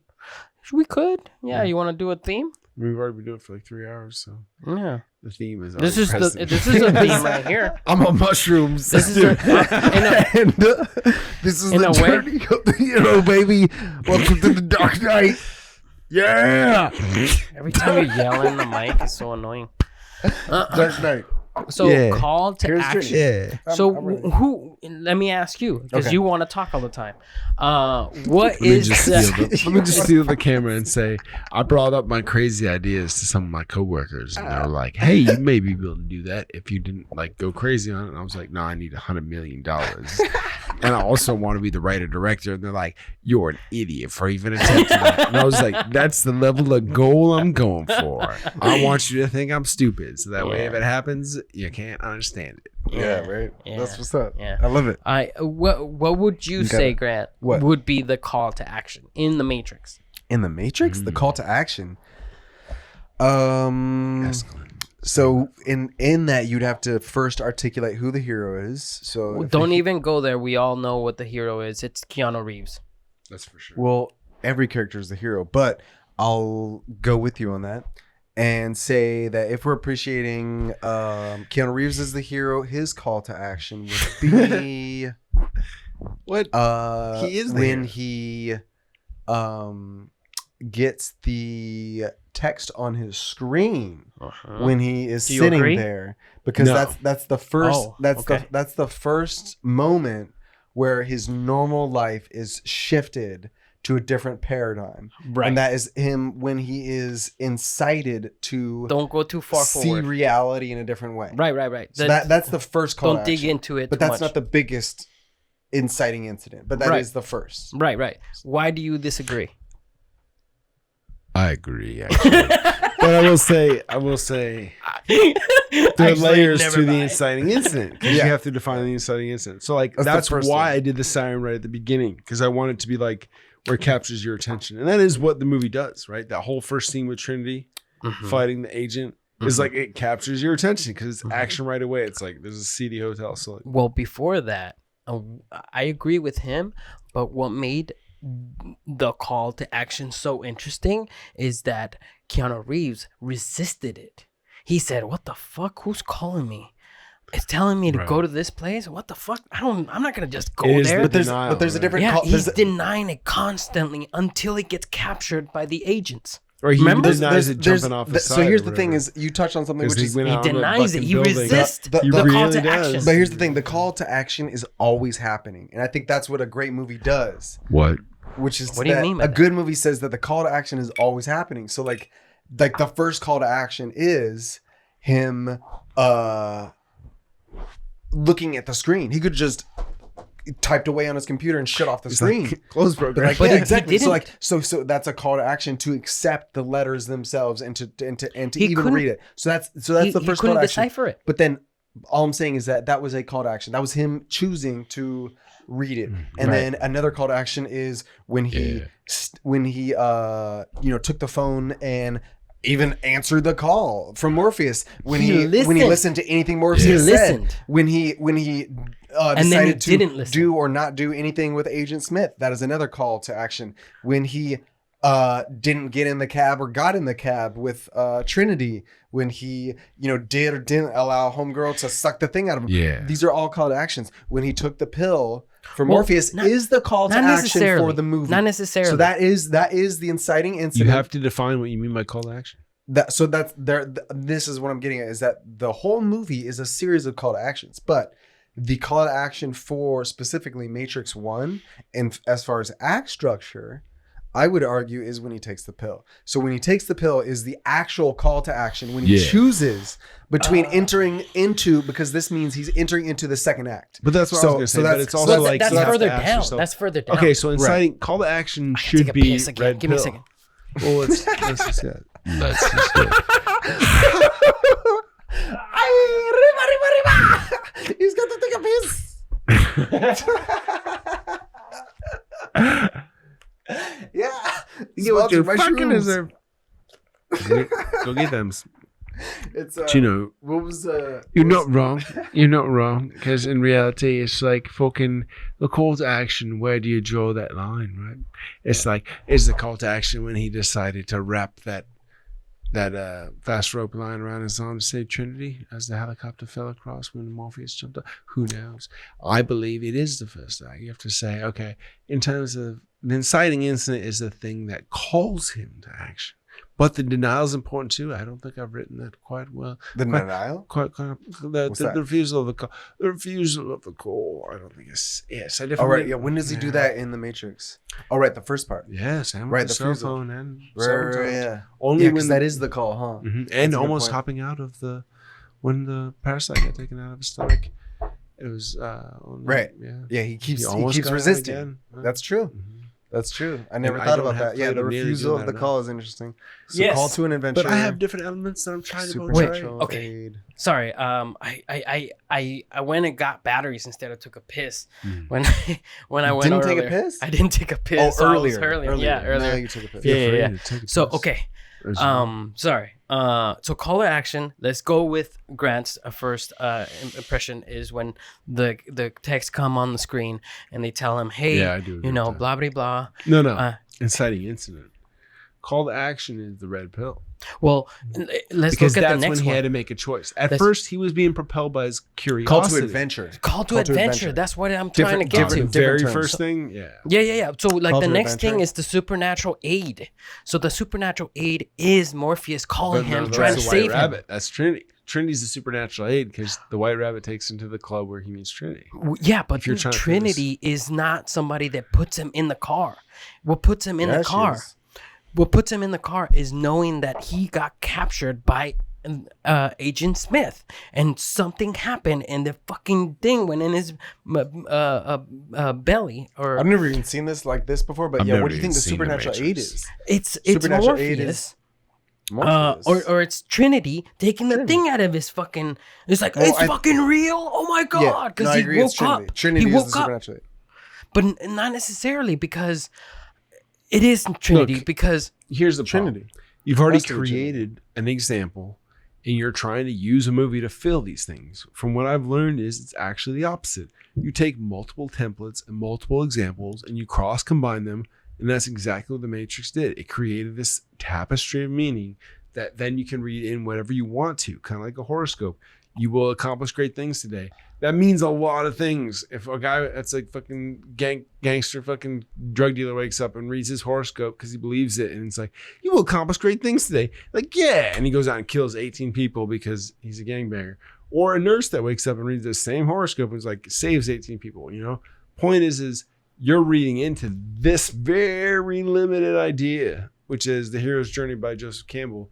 And even he would acknowledge that it's like you need lots of maps, and the maps, not the territory, which is what you learn actually creating something. It's like, once you understand it thoroughly enough, you can back all the way out and make it simple enough for the audience to understand. So this is a simple template, and the Matrix can't be easily put into this thing. I think it can. Okay. I think it Let's can. Let's try.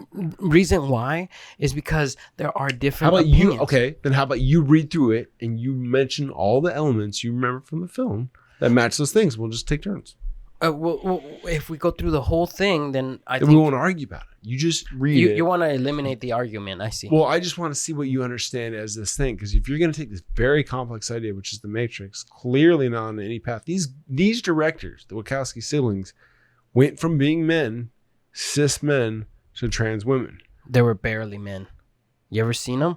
They were barely men. But they were born men, right? Yeah, barely. Cis men, right? So that's my point is if you're going to take their movie and apply it to Joseph Campbell's template of what the story is, I just want to hear your complete cycle of thoughts. Okay, we could do that. We could do that. It'd be easy Okay. because maybe we agree on something, Yeah. maybe not on others. I don't think that's hard for me. First call to action would be him being connected to Morpheus. The connection of him. The special, the supernatural aid is actual Morpheus on the phone, taking directions from him, going through the cubicles and fucking, oh shit, they are here. Holy shit, they're looking for me. Threshold guidance. It's him understanding that this is really happening.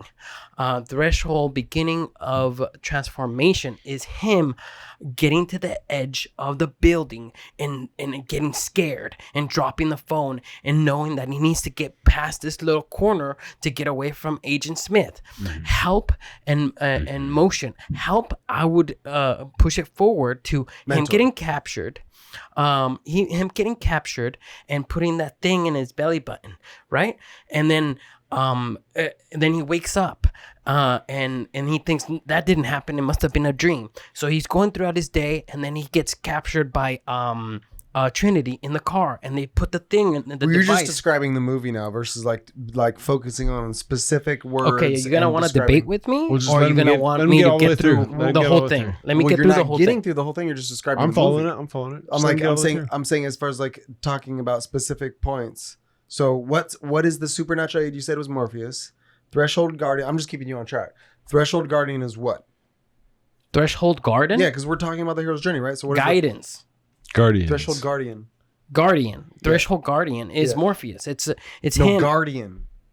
Threshold Guardian. It's the thing that's guarding. It's the thing that's preventing. It's him knowing that this is not real. This is fucking fantasy. No, They no, can't. the guardian. Like guardian is someone who guards you from allowing it. It doesn't It's allow your you to enter. consciousness. Your a realization that the world doesn't In the work Matrix, what would it be? in the Matrix is an understanding that people can't just reach over in the No, phone and tell you no. the truth of what's happened. Think about it. So a guardian. The guardian is Okay, preventing. we'll get to you explaining this. No. This is. But let me get through mine. I'm following. and then we'll go to yours. I'm following it too. So listen to me. But why are you asking for clarification then? You're getting him off track by clarifying. No, Just I'm follow getting him on Just follow track. him all the way through the cycle, and you can have your own opinion. Getting him on track. So the threshold guardian. The guardian. You is tell what? me. You tell me, because I'm The not guardian. following. The guardian is someone who prevents, right? Right. So that would have to be like Agent Smith or somebody who is preventing Agent Smith the transformation. It's the guardian. No. Someone who's preventing. No, it's more. So why do you see Morpheus as the guardian? If he's the aid, The Guardian is not Morpheus. I thought the whole point that I had tried to put forth was that we Exactly. go all the way through the cycle, how we see it once, and then we talk about the differences between our opinions. Because if you stop somebody along there trying to get through the cycle by themselves, you're saying, okay, and my point was to try to make this very complicated movie into this simple analogy. So, Okay, Get all right. all the way Okay. Well, just shut the fuck up. Well, just relax, bro. Like you're taking this way too seriously. So just relax. All right. Why like, are stop. you arguing with me? Just let me go through Because it, and that's then the that's whole it. point of this thing is to debate you and call you on your shit. I'm just all as I for hope, that, but just as Neal I hope does you'll call not- me on my he's shit. not- he's Don't not take into it it. personally and just I'm relax. So how did the I'm saying podcast you're- go on Tuesday? I mean, we're just bullshitting. But I'm saying like you're taking it way too personally. So all I'm saying is the first couple ideas, like because you're just getting into describing the story versus like pointing out, because we're talking about specifically the hero's journey. So I'm just trying to keep you on track. So call to adventure, you said was what? Call to Adventure is what? the From computer giving those texts. Okay.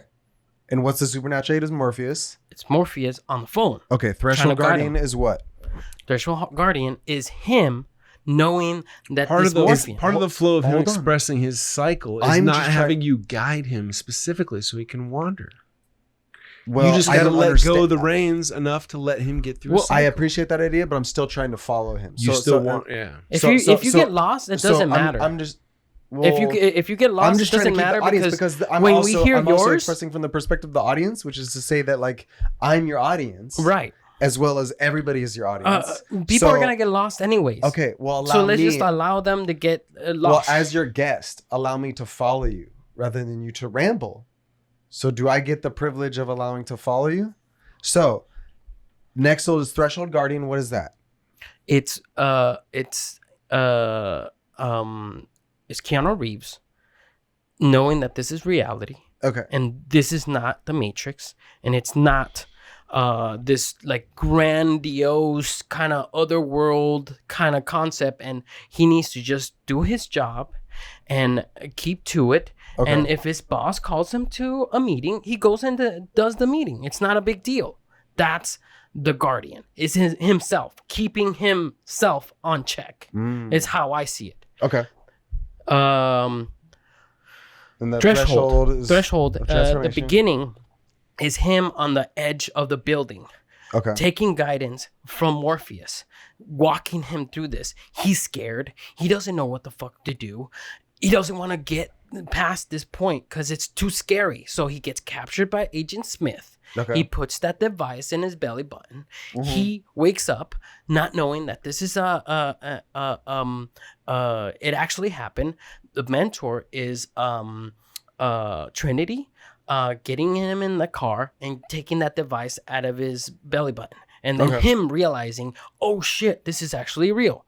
Challenges and temptations is him resisting this whole thing. Even though this thing came out of his belly button, he's resisting it. He doesn't want to go further. He wants to stay in his cushy life and keep doing what he wants to do. Help is Trinity keeps talking to him and keeps trying to walk him through what he's actually going through. Revelation is him actually taking the pill. Okay. And, Death and Rebirth. Death and Rebirth would probably be him taking the pill. Transformation is him actually experiencing the real world outside the Matrix. Is him realizing this is the real world. Like, what the fuck? Atonement. Atonement. What does atonement mean again? A gift, right? Like making up for something. Right? It's just him realizing that he's really into this and he really cares about Trinity and he wants to protect her along with his comrades and the real world. A gift of the gods and return would be him becoming that and realizing he is that. He stands up and against Agent Smith when the phone gets blown up. and he fights him, and he actually gains these powers to resist ancient Agent Smith, and he gets out of the Matrix. He gets out of and realizes that he really is this, and then that's the end. That's how I see it. Nice. Now, before we go to you, because you have really strong opinions, let's let Neal You can go ahead. go first. I don't mind. Go ahead, Grant. All right, go ahead. He passed it to you. I mean, you. Now you break this down. Oh, it's Break my it down. idea. Okay, all right, okay, yeah, because you said we're doing all three of our. Just go Okay, with it let's and see. we'll chat about it. Let's see if I can do it. Let me take a hack at it. Okay, Call to Adventure. Yeah. Yeah, I would say probably he sees it on the screen. So The text on the that's- screen. The text on the screen is Call to Adventure. Supernatural Aid, I think, is just Trinity. Trinity what? Threshold. Trinity helps. Just Trinity. involves Trinity, himself, 'cause and I think he accepts it. I think this has to be like worded, like these have to be descriptive nouns. So they have to be like persons, places, or things. So like you have to be able to put nouns in there, like they're actual things that have happened that help them, or that are like, the things that are happening. So Call to Adventure, yeah, the writing on the screen, Supernatural Aid, I think that's Trinity. I think the Threshold Guardian is probably Agent Smith, but that's just my interpretation of what a guardian is. The threshold beginning of transformation, I think, would be like the inciting incident, which would probably be him taking the pill, his whole interaction with Morpheus in the process where he like becomes aware of the real world. I would say helper would be, that's a lot. That's interesting because there's a lot of helpers. I say his main mentor is probably like Morpheus, and maybe is it Tank that trains him, or who's the guy that trains him? Well, Tank, is Or it is Tank it- is that it Tank? that Or is puts it- yeah, puts Tank? the his ability to fight really well and the his, system and all his that. like software programmer. Mhm. So I feel like Tank and Morpheus are kind of like in that mentor area.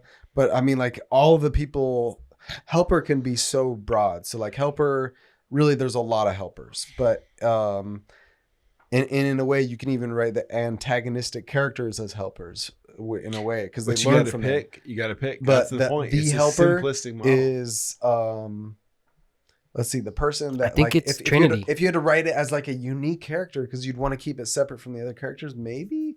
I'm trying to think, like, how would I imagine that the helper that helps him the most during the process of threshold guardian change to when he dies. Let's see, who helps him the most? Who does he learn from the most? Maybe Tank. Maybe. Let's see. That's the next question, is when he dies. So the challenge is the Abyss and Death and Rebirth. Obviously, the classic real death is when he actually dies in the movie. But there might be another type of death where I feel like it's the death of his old self, which I would say is when he like begins to like say like, okay, I'm going to go back and save Morpheus. So like that would be like the death of his old version. He says like, okay, I believe in myself now. I believe I can save Morpheus. So he's believing in a new version of himself. So I would agree, like, because that's even almost like the middle point of the movie too. So I argue that's like the death of himself, and that's the beginning of transformation. And the atonement is he saves Morpheus. So that's his atonement for his transformation, is he has to save another character. And the return is his actual death. So the return is he has to go through the threshold of his real death to get back to real life. So he literally has to. So I would say the return. So all right. So the only thing I'm missing is, what did I say? The helper and the mentor. So the death I would say is, what did I say it was? The death is. When he decides to come back into the Matrix and save Morpheus. That's his death and rebirth. The transformation is when he kills everybody, fights Agent Smith. He doesn't come his back atonement, though. He gets stuck there. But You're right. He comes You're back. right. He comes back and he to starts save. fighting everybody in the Right, lobby. right, right. So that's Never his mind. transformation. His transformative process is the process through atonement, where he's saving Morpheus. So that's his transformation process. And then the part where it's the return, the actual the point of like the darkest moment is when he dies and he comes. So the return is the gift of the goddess. So that's interesting. I've never even heard of that as far as the hero's journey. But the Right. gift of the goddess would be Trinity saying I love you and bringing him back to life. So that would be the gift of the goddess on his return, which is he dies at that point. Boom, he comes back to his original self, but he's now transformed, changed. He's the one. He sees the matrix in a different code or a different pattern. But the only thing I'm missing is the I would say the helper, the mentor, which would be maybe the helper. So who's the main guy that helps Neo between when he takes the pill and when he becomes the person he's supposed to be, or seeing it Well, might maybe be Trinity. Maybe my explanation will help you. Yeah. Tell them I'm still this. trying to imagine. Let's just leave it blank. All right, so quick, because I it's- can go quick with Okay. my cycle. Yeah. So on the very first thing, like you said, call to action is always happening. So let's appreciate the fact that almost every scene can be considered in this cycle, to where it's like that's what makes a good scene. Yeah. Right? It's so Yeah. quick and also so long. So okay, if you're gonna pick for the whole narrative of The Matrix, the first one, the call to adventure is definitely the text, because it is after the intro scene. So you're getting some sort of anticipation of what's possible in this crazy universe. You're getting a base layer of like, okay, the base layer is the Matrix, Trinity fighting Agent Smith in the Matrix, which is why they made it the first scene. So then the call to adventure is him waking up, seeing the text.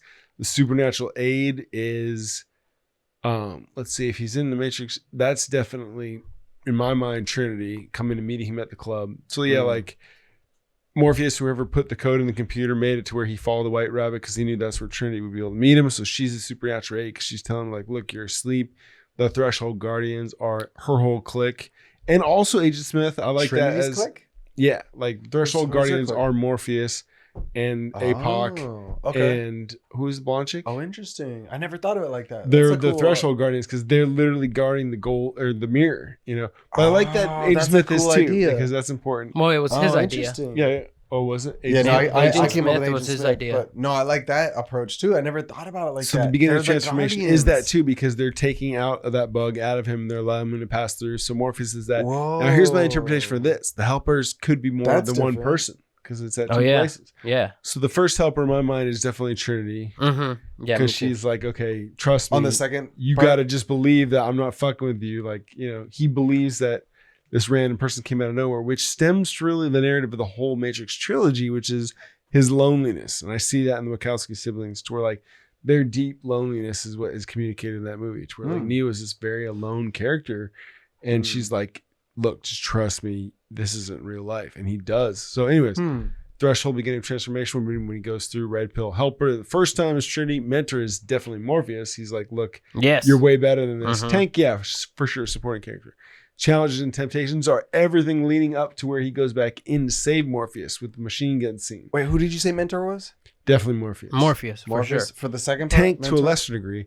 Oh. Challenges and temptations is all the scenes where he learns about his abilities and doing the different things where he's like, okay, I don't understand this. I mean, challenges and temptations. The thing I think also, besides the fact that every scene could be a complete cycle of this, is that it's just because it's in a 360-degree diagram, it's not proportionate to time wise. Like atonement and transformation and return are all like the last part, which I believe is denouement in screenwriting talk.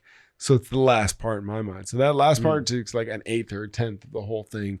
And like challenges and temptations is most of the movie. Abyss and Death and Rebirth is really the climax and resurrection. Like which is almost the part very- of the third act. yeah, it's the third act climax in my mind. Right. Atonement, Gift of the Goddess, and Return are all like the very last part where he just like flies out of the scene. So anyways, Interesting. challenge and temptations are when he's like learning about his skills and when he has to realize he has to fight the Smith. The next helper is the Oracle, which nobody mentioned. Mhm. But I think like, okay, Yeah. at some point he loses like that. fate. Yeah, and that's his good. original female influence is this person who's younger than him. And he's like, okay, I love Yeah, this the person, Oracle's but a what if big they're one. as dumb as I am? And the Oracle's like, look, I'm the person that's from the system, a larger interpretation of the feminine quality. And the Death and Rebirth is when he goes back in to fight Agent Smith, where he's like, okay, I can actually win in this place. And that's when he also tied that whole scene where he saves Trinity. That's why it can happen so many times to when he dies in the hallway, because that's also definitely his Death and Rebirth, where he dies. His transformation is that's when he sees the Matrix. His atonement is when, and Gift of the Goddess when she kisses him. So it all happens real quick within the course of 60 seconds on screen versus that whole last half of it. So it's tricky. to interpret. That's my interpretation. No, that's good. cool. I like that. I Thanks. like that. It's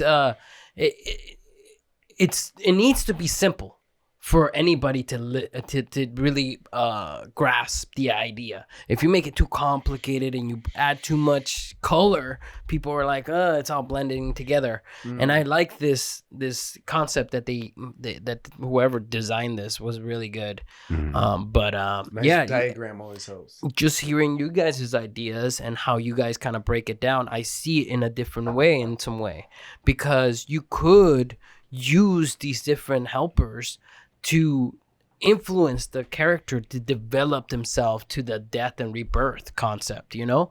And that's the biggest part in most good movies, is like, is it a death and rebirth that you can connect to? You can, like, you know, put yourself into. And anytime you watch a movie, you kind of put yourself in the shoes of the main character. And that's what makes it so interesting about getting past that threshold, facing your fears and pushing past them, right? And it kind of breaks it down really well, which I didn't notice until now. Known and unknown. There's a line right there. So, like, if you look at, you know, movies that, or non-movies, is that cycle stays right there. The call to action, that's good. The supernatural aid, and the threshold, it stays right there, you know. And the known concept, like, if you look at all the things you repeatedly do every day, you stay in that known concept. And if you go outside that known concept, the unknown concept, you get into this whole new concept of who you are and what you represent and what you want to be in some way. And you stop believing who you used to be, and you redefine yourself, you know. And I think that's what good storytelling really represents, you know. And in the Matrix kind of has it all in one. In every scene, it almost has this concept, you know? Yeah. You know what I think life does, and what I think good storytelling does, is it beats the truth out of you. Beats it out of you. Like, which is to say, like, there needs to be conflict. No. Here's the thing: is like, you, like, all of us, right? Like, we're so comfortable with each other that at some point we just are real. Like, we're ourselves, whatever, to the detriment or to the, like, Thanks advantage. to alcohol. To all of it, but that's it's the alcohol. Thanks to sweet lady booze. Yeah, We can be ourselves finally. you know what I'm saying. But I'd also argue it's based on time. It's based on comfortability, whatever. But we become ourselves the more you are around somebody. Like, think about, like, somebody you've dated before in the past. It's like, eventually the real you's gonna come out. What does that mean to you? You've created an identity. As movies go, it's like, we want to see what's real. We want to see something expressive. We want to see something dynamic versus, like, a portrayal of something, a characterization of something. We want to see something vivid. We want to see something as though as we lived it. And so I think that's what great acting, that's what great writing, that's what great storytelling does, is it steps into and looks beyond the glass of mimicry and it delves into, like, okay, this is who we really are. These are the, like, when we're no longer trying to, like, please to be ourselves, and we just are ourselves.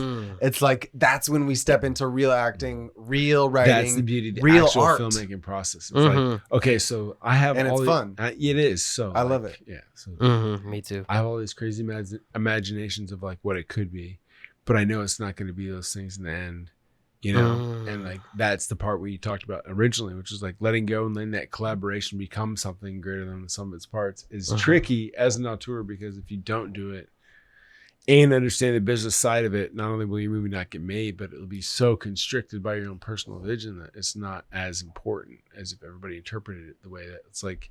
That's why it's so hard to tell a good story. It's like, you have to make it simple but meaningful. Yeah, and I feel like we experience this kind of hero's journey, like, almost every day, you know, in some way. I mean, like, if I were to break this concept down to me dating, you could see all these concepts in like let's, for example, real quick, call to action is a girl liking me on Bumble or Tinder, right?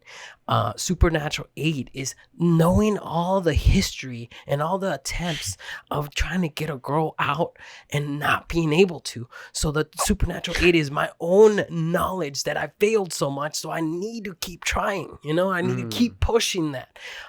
Threshold and guidance is me pushing myself to just ask her out. Let's go for dinner, or go out for a walk, or go do something. And the beginning of the transformation is me actually setting up a place to meet. Help would be like, okay, how can I make her feel comfortable? How can I make her feel like it's gonna be okay, or it's gonna be public? It's not. Don't fear. Mentors would be like me or you guys telling me how you should do it. You should go. You just deal with it. If it goes wrong, then at least you put one in the bucket. You put one under the belt. You know what I mean? Challenges and thresholds is actually meeting them and understanding that, hey, I got to just be myself. I got to just, accept everything for what it is. Death and rebirth would be me trying to set up another date, is me trying to get her out to another place after dinner or do something more exciting. Transformation is her actually liking it, her actually saying, yes, let's go to this other bar, let's go to this or whatever. Atonement could be me just being myself. Just stop trying to cater to her and just tell her that I actually don't like sour cream. I actually don't like these things, even though I hate the sour cream. You hate sour cream? It's not. I've told you this a million times. I think you have. I love regardless, sour cream. the return is me saying goodbye and trying to go in for the kiss, Gift of right? guys. She kisses you back. You go for the kiss? Yeah. It's always good. Yeah. They're going for the kiss. Yes, You're like in the mumble. You're gonna go over there. You like the kiss. I see. All right, guys. Well, that was a fun time. We could wrap it up here unless you guys want to talk about something else. No, I'm good. You good? You good? That was fun, dude. That was fun. We got to do it again. We got to do it again. Did you guys eat already? No. Not me. You're not hungry? Nachos. I am hungry. Let's get something to eat. Let's Dude, get we something. talked about Hero's Journey. Talked about movies. It's a good place to end. We're gonna do that again. So fun. Plato's That was good. Cave, That was good. 25. Yeah, for sure. Thanks for watching, guys. Yeah, when are you Heard it here expecting it to be first. out? Well, here's the crazy thing. So the whole thing with this dude at the gym, it's like there is a real fine line in terms of what a movie can be made for. So James Cameron Avatar, to close out on movies, it's a multi-$100 million film, $230 million or whatever he spent on it. So these are the guys making records, making the most Oscars because they have the most cash to buy the best cinematographers, directors, writers, producers, everybody. So realistically speaking, on the one hand, I wanted to dream my wildest dream, but he's encouraging me to come up with something that's viable. So I don't know if Plato's Cave is that. It might be Inception. It might be that thing that I have to do 10 years after I make a bunch of movies that I can write out and that are $5 to $10 million movies that are okay, I can get a star attached to these that aren't as deep as Plato's Cave and the Ancients quadrilogy. It's a very complex idea. And just trying to break it down for you guys now, it's I know you can only see a very small fraction. And the truth is it hasn't been completely ironed out either. So it's just a crazy pipe dream in my mind. So the point is maybe to establish a little bit of street cred in terms of producing movies. So I've got 4 or 5 movies under my belt to oh, you're the guy that did the Batman movies? Cool. Well, you want to make what? Ancients and Plato's Cave? It's yeah, now give me 20 minutes. Let me explain this crazy idea that I've created back 20 years ago when I started making movies. So point being is I might have to dig up some of those old, very simple movies in order to enact his model, see a profit, put another layer down on top of Unknowns, Honor Guard. There's a couple of scripts we have in the works, and probably Money Falls will be one of them. That's a country, right? Yeah, it's Western. That'd be kind of fun. Should talk about that next time. That'd be fun. Movies. I love movies. Just I to like movies. in addition to that, I'm even though the hero's journey is very, everybody can relate to it and it works really well. Think about, No Country for Old Men. Look how that shit turned the fucking tables around. It said that, look at this hero you like and you love and he's doing so well. Oh, we're going to kill him and make the bad guy win. Right. You're like, what? And you love it. In a Coen weird Dude, way, I you think love I've it. only seen that movie once, and that would be a great movie to watch again. I really need to watch that again. Let's watch it now. Yeah, let's Watch watch it again. Podcast. All right, guys. Put it on. Thanks for watching. Stay no, tuned for the got next you. one. And Now stay tuned for unauthorized production. We're gonna get some food. By the Coen brothers. We don't own the rights to this, but enjoy watching it. no, we can make a podcast and watch it, you know? Can And then not display the movie. Oh, we just right. tell them, hey, put the So, movie on now another it's screen. minute 65. Do you see that shit? Oh my god. He just punched him in the face. All right, guys. Peace. Thanks for Mario coming. Martinez podcast 14. 15 more seasons. Mario. www. Mario. 15 Mario more Martinez. seasons. All right.